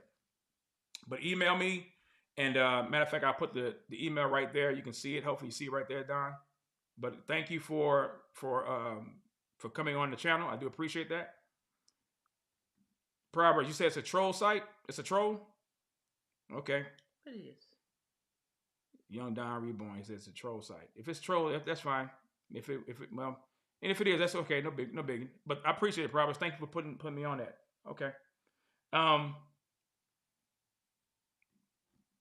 But look what the text says in verse 19. If they were all one member, where would the body be? But now he says, verse 20, there are many members but one body, and if the eye cannot say to the hand, I have no need of you, or again the head to the feet, I have no need of you. On the contrary, it is much truer that the members of the body which seem to be weaker are necessary. Listen, so we talk about our body, we talk about the spleen and all that kind of stuff. Well, it may not be important to you, it's because it's not seen, but it's important to the body. Whatever that spleen is called to do, God has it in our body for a reason. He says, verse 23, on those members of the body which we deem less honorable, on these we bestow more abundant honor. And our less presentable members become much more presentable, whereas our more presentable members have no need of it. But God has so composed the body, giving more abundant honor to that member which lacked. In other words, those things that are out in the forefront, yeah, you already gonna get to be seen and all that. But those that's not out in the forefront, God says you're just as important. You're just as valuable to those seen and those present, invisible parts of our body. And the reason why, he says, so that there may be no division in the body, but that the members, listen, may have the same care for one another. And if one member suffers, all the members suffer with it. If one member is honored, all the members rejoice with it. Now, you are Christ's body, and individually are members of it. And that's the key. We're all members of Christ's body. There's no little eyes and big eyes and little you in God's kingdom. I say this all the time. We're all slaves on God's plantation. Sheep ain't stars. We're sheep. That's it. That's all we're called to be. And if we're called to be God's sheep, then there should be no one ever thinking or having the mentality that you're better than somebody else. Right. We're all called to do God's work. We're all called to do what the Lord has called us to be. And he's called us to be faithful. He calls us to be faithful. And so I say that because this is the reason why it's important for us to always encourage each other. To encourage each other. We never know what people are going through. We never know. I know for a fact, and we're about to wrap up. I know for a fact that there have been times in my life where I've questioned whether or not the Lord wants me to continue to keep doing this thing. And he always, in the timing that he has done it, has been impeccable. Someone will ask me, do you know where I can hear or find a sermon on such and such? I'm like, yeah, I've done it. Wait a minute, you have a sermon channel? Stuff like that. Yeah. Or when it is somebody asking a question about a topic or whatever the case might be. And I point them in a direction where either it's on my channel or someone else's. And I'm saying it's those little things that God allows to speak to our hearts and let you know, I got you. Yeah. I got you. You know what I'm saying? So I just say this. I say all that to say this, brothers and sisters. We're prayerful. We're encouraged. We don't know what tomorrow is going to hold, but we definitely know the one who holds it. And we're not saying that as a cliche. God has done things in our lives that I know for a fact that it was God. I mean, the house that we live in, that was God. Amen to that. I'm serious. The house that we live in, it was God. Yeah. It was God. And in fact, I want to share a quick story about how we were advised. So I was counseled by well-meaning leaders. Yeah. Well-meaning financial consultants. Yeah. Well-meaning brothers in Christ who said, y'all are so far behind because of my job. Once again, hello. And other anyway. And they advised us, saying maybe you need to just sell this house and try to do a quick sale and just let it go and try to find and get something downsized. And what you go ahead and tell the story. You're a great storyteller when you give your facts out. Go ahead.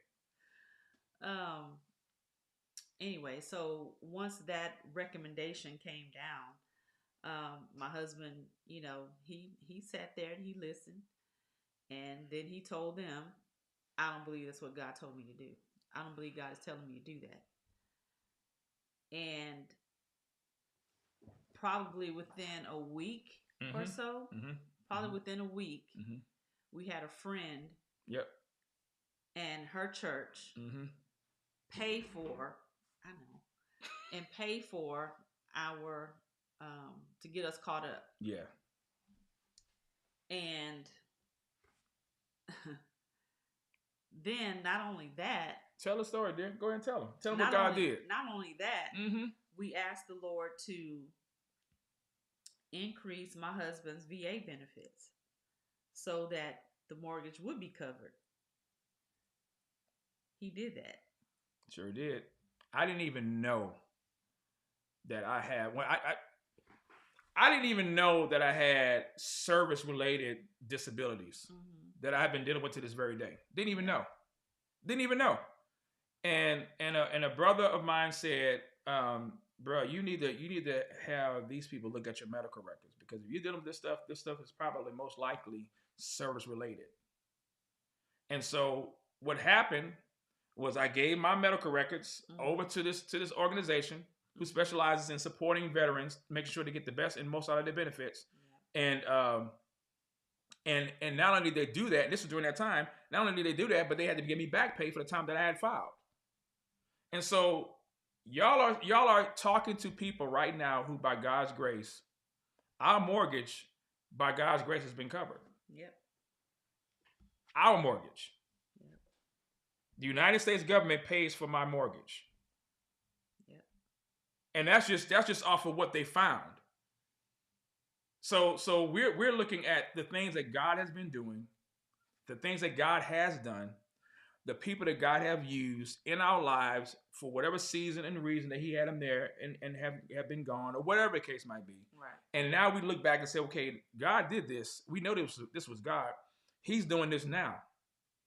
And so we want to be an encouragement to you, the viewer, those who may even watch this stream later. Yeah. You need to make sure, number one, that when God is telling you something, you don't give up on what God is telling you. And it can come from people who mean well. Listen to me. Be well-meaning, but if you know specifically that the Lord is speaking to your heart and to your spirit about something, I'm trying to tell y'all. Don't let anybody Don't else let nobody sway you. Don't let them move you. That's what. Listen, faith ain't. Listen, godly, sincere faith. Remember, by the way, faith is a spiritual gift, ladies and gentlemen. God has given some people the gift of faith to believe God for the impossible. Oh, come here, Paul. Remember Paul when he was being shipwrecked out there in Acts? And he told them men. Oh, let me just go there. We got a few minutes. Do y'all mind if I go to one passage of scripture? Do y'all mind? Let me boot this clown out. Let me boot this clown. Where is this at? How do I boot him? How do I boot him? It's the way that I do it. Let me see. How do you boot him? I think it's remove from broadcast. Is that it? Mm-hmm. Okay. Y'all go ahead and boot him out. I'm gonna go and try to ban him. Appreciate you, bro. Look, see now y'all got y'all church. Y'all got your church hand up. Preach on, pastor. Take your time, pastor. Thank you, David. Yeah, ban him for life. Absolutely. Thank you. Thanks, Proverbs. Thank you, bro. Let's go here. Let's go here. And my wife had gave me some ideas as well, because I know that there have been sermons that I haven't finished preaching and have even preached, but the Lord has been giving me more things to talk about. And I'm going to be doing some Bible study and preaching and teaching on some of these things as well too, because I think we got to find a way. We're going to find a way to put those sermons on the website as well. Yeah. So that they'll be accessible. Right. And we'll definitely gonna have to do that, because I know it's needed. So let me see. I'm trying to see what I want to do this one here. Yeah, I'll go here. All right. Acts 27. Open your Bibles to Acts chapter 27. Acts chapter 27. And I'll try to wrap it up. Here. I just want to see the spot that I want to look for, because I know this is going to be. Okay, yeah, Acts 27. All right, let me go share the screen. All right, Acts 27. When it was decided, make sure I got my comments here so I can see y'all's comments. When it was decided that we should sail for Italy, they proceeded to deliver Paul and some other prisoners to a centurion of the Augustan cohort named Julius.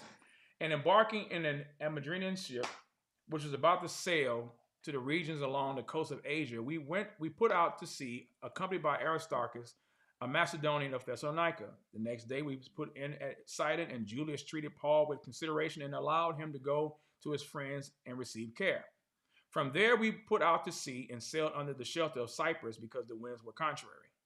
When we had sailed through the sea along the coast of Sicily, and Pamphylia, we landed at Myra in Lycia. There the centurion found an Alexandrian ship sailing for Italy, and he put us aboard it.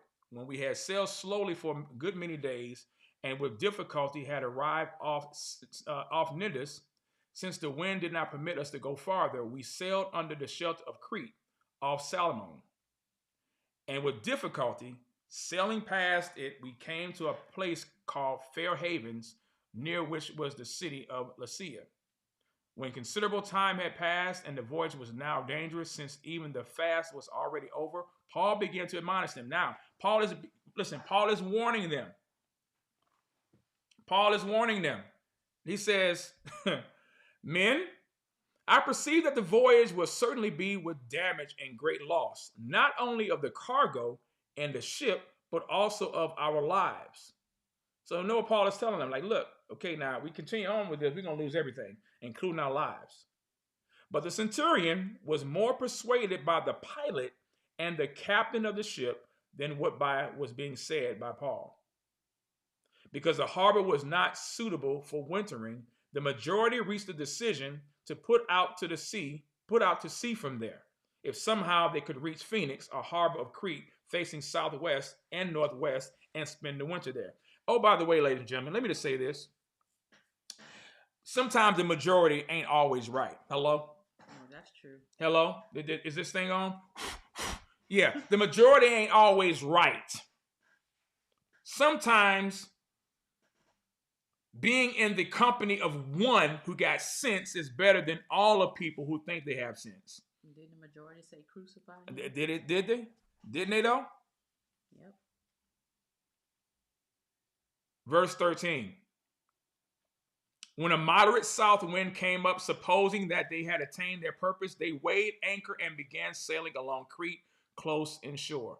But before very long, there rushed down from a land a violent wind called the Iraquilo.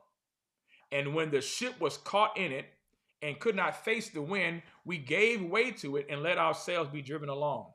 Can you imagine being at the mercy of waves? The rudder ain't working. None of this stuff is working. You are at the mercy of the sea. Verse 16, running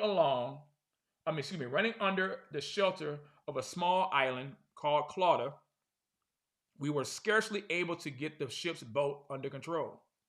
After they had hoisted it up, they used supporting cables and undergirding the ship, and fearing that they might run aground on the shallows of Syrtis, they let down the sea anchor and this way let themselves be driven along. The next day, as we were being violently storm-tossed, they began to jettison the cargo.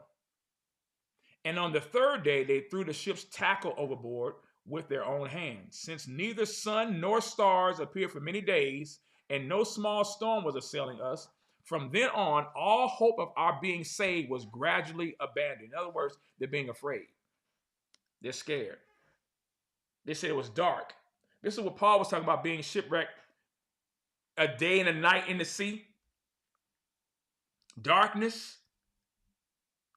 And these are men, by the way. These ain't no women on this ship. These are men. Verse 21. When they had gone a long time without food. Look at the text, y'all. Verse 21. Then Paul stood up in their midst and said, men, you ought to have followed my advice. In other words, y'all should have listened to me. Didn't I tell you?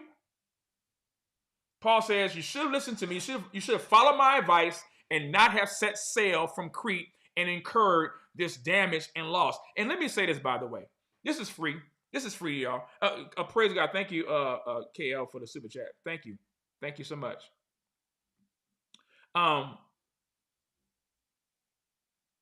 Let me share this with you all for a second. Paul said, let me let y'all see my face. Paul said, you should have listened to me. Not only you should have listened to me, but now you're suffering loss, and we could have lost our lives. Sometimes your stupid decisions and my stupid decisions cause innocent people their life, cause them their property, cause them everything. Why? Because we don't listen. Because we don't listen. That's why. Paul said, thank you, Proverbs. Paul said, you should listen to me. I know, by the way, in other words, Paul said, I told you so. Mm-hmm. See, some of us don't want to tell somebody we told them so after we didn't told them so. Sometimes you need to be heard. Sometimes that I told you so need to be heard when you've been told. Because Paul said, listen, I told y'all before we even set sail, we ought to wait. And how many times do we get in trouble by not listening and not waiting? I did a sermon. You can go on Sermon Audio. I may have to reteach that again. Called when we refuse to wait on God. Yeah. It's the story from Samuel and actually dealing with Saul. When Saul refused to wait, and it cost him. But notice what Paul said. He said, "You should have followed my advice," in verse 21, "and not have set sail from Crete and incurred this damaging loss." But notice the faith that he has now.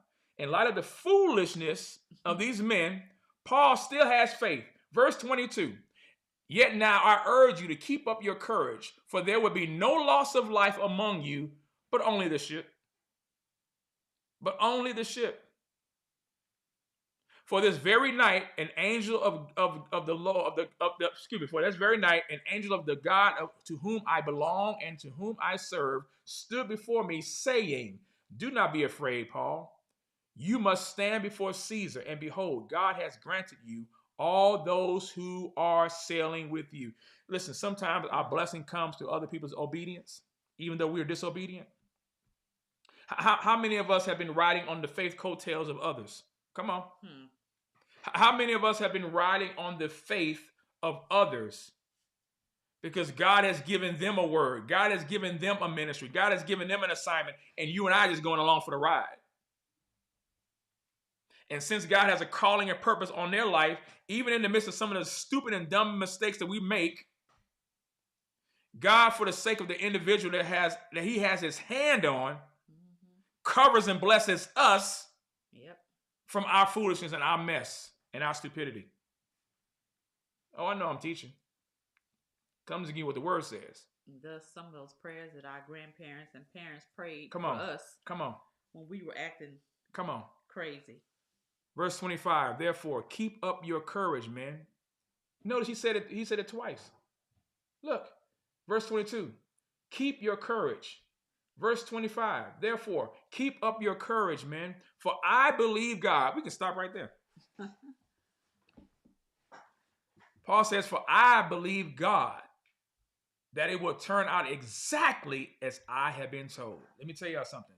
Yes, the scriptures are clear. The scriptures are complete. We ain't looking for a Bible part 2. We're not looking for the 67th book of the Bible. No, we're not.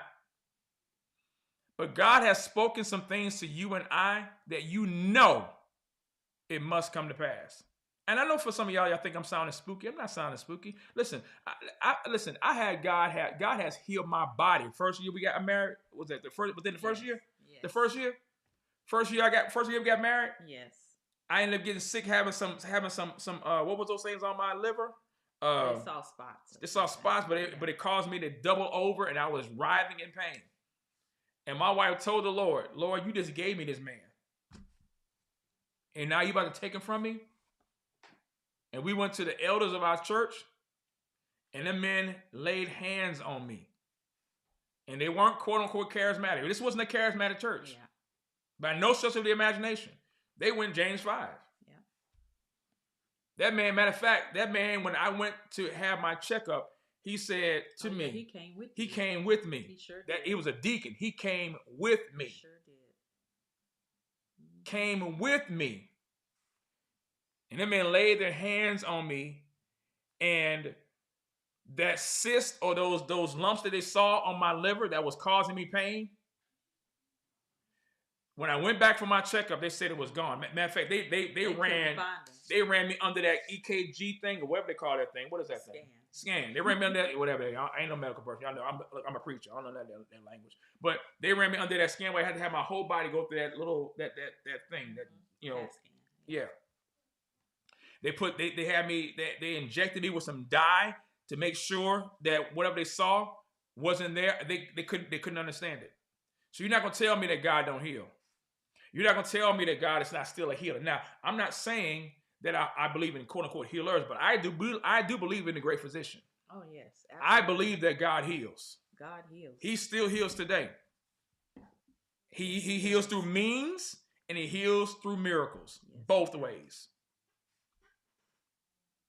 So you're not gonna convince me otherwise. Thank you, Sharon. Thank you. Yeah. So And I think a lot of us we need to have our faith tuned up, because there's a lot of things I believe that God is not doing in our lives because we're downplaying it. Of course, we use wisdom, but wisdom comes from God. Wisdom comes from God.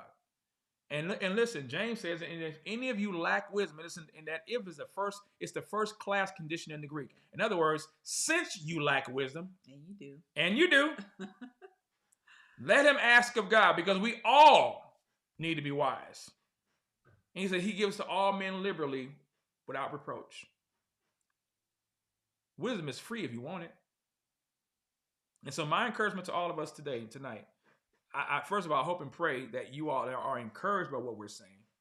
I hope and pray that you all will stand behind us and what we're striving to do, and support this ministry, however the Lord leads you to do so. And we're trusting and believing for God to do more things. We've already prayed that for God to blow our minds. Yes. Listen, we've been praying that. Lord, blow our minds. Allow our channels to grow and to blow for your glory. Yes. Because some of these channels out here are just trash. It's garbage. And we know that Satan is the God of this world, so he's going to bless his own.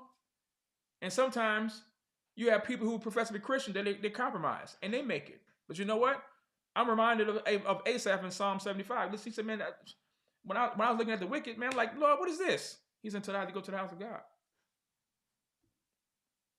Psalm 73. He said, when I was looking at how the wicked was making it and how they were prospering, he's like, man, I'm starting to feel some kind of way about this. Until I went into the sanctuary. So I'm not focusing on what other people do. Whether these people have more subscribers than I do, and they didn't have it when I first started, when they first started, it doesn't matter to me. It doesn't matter to me. Unlike the proverb, he says, give me neither poverty nor riches. Feed me with what is my portion. That's it. Because when you are content and when you're faithful in the little, God says, I can bless you with more. So the subscribers I got, I praise God. But I want God to do more because I want to reach more for his glory. We want to reach more for his glory. And so that involves all of us. We need each other. We're not independent. We are interdependent. We need each other to grow. We need each other to get the word out. And we need each other to make this gospel so relative and so real that we are the living epistles that Paul talks about. Read before all men. And we all have a story, but our story is behind the veil of the ultimate story, and that is Christ. That he came to this earth to give his life a ransom for many. And some of us are living witnesses and testimonies of his saving and amazing grace. So how dare we hoard that gift and not get the word out and not support ministries who strive to get this word out? Yes. How dare we? Your style is your style. My style is my style. Our style is our style for the glory and honor of God. So let's continue to support the body of Christ. Let's continue to keep encouraging each other. There's some of you who need to call somebody and let them know you've been thinking about them. You don't know why the Lord has been putting them on your mind, but they may need that word of encouragement. Yeah. It's not always about dollars, y'all. But it just may need to hear your voice. Yeah, I mean, it's just simple, like the simple text message, simple email, whatever the case might be. You know what God is doing. So let's do what God has called us to do for his glory. I'm done. Are you done? Are we done? We good? I think so, dear. You good? Yeah. All right. So hopefully you all have heard our heart, and we definitely appreciate you all for joining us on this live. If you have any comments or questions, leave them in the comments below. Please share this video. Please like this video. Please also like the Love Life and Marriage channel. Please subscribe to the channel. We would really appreciate that, because this is how we get the word out as well. Got a super chat. Let me see what I got. Let me go. Where is this at? Let's see where we got. Okay, David. Thank you, brother. Thank you so much for the super chat. And if anybody else I've missed, thank you for the super chat. I'm toggling back and forth between both our channels, the Love Life and Marriage one and also the BCV one. But brother, thank you so much for that. Moderators, also thank you as well. Bobby, thank you. Um, Thank you for your prayers and your support as well too, and encouragement. We definitely appreciate it, Bobby. But yeah, so tomorrow I have not put up the promo for the live, but it's going to be low one tomorrow afternoon. I'm going to do a response or reaction video to Jason Whitlock and Patrick Bet David. I'm going to do a response video to that and the whole issue that has been going back and forth with these two gentlemen. I do believe there's a perspective that's being missed in this whole issue, and so I'm gonna address that Lord willing tomorrow on the next live. So if you're able to tune into it. I'll put the promo link up. If not tonight, I'll put it up in the morning first thing because I'm always the first one to get up in the morning anyway. Yes, Everybody else is asleep. Hey. Everybody else is asleep. So yeah, everybody is asleep on your brother. But listen, again, thank you all for your prayers. Thank you for the encouraging words. Thank you for the super chats. Thank you for the support. Thank you for your love gifts. Thank you those who have been supporting us through the Cash App and Zelle, and I've seen you on the phone as well too. Thank you all so much for that. We really do appreciate that, and we want to be putting out more content. So keep us in your prayers on that because it's just us. We're the ones that's basically doing this work. We don't have no team yet, But Lord willing, the Lord sees the same and says the same. We will do that. But anyway, but that is our time. And we do thank you so much for yours. And until next time, bye. You put your big old hand in my face. See, y'all see how she treats me? I didn't even say bye yet. I didn't know I didn't say bye yet. You did. No, I'm not going to say bye yet because, see, I feel hurt. I feel triggered. You did say bye. I'm saying bye. She going to probably beat me out once I get off this thing. Stop that. Do I need a wink? Bye.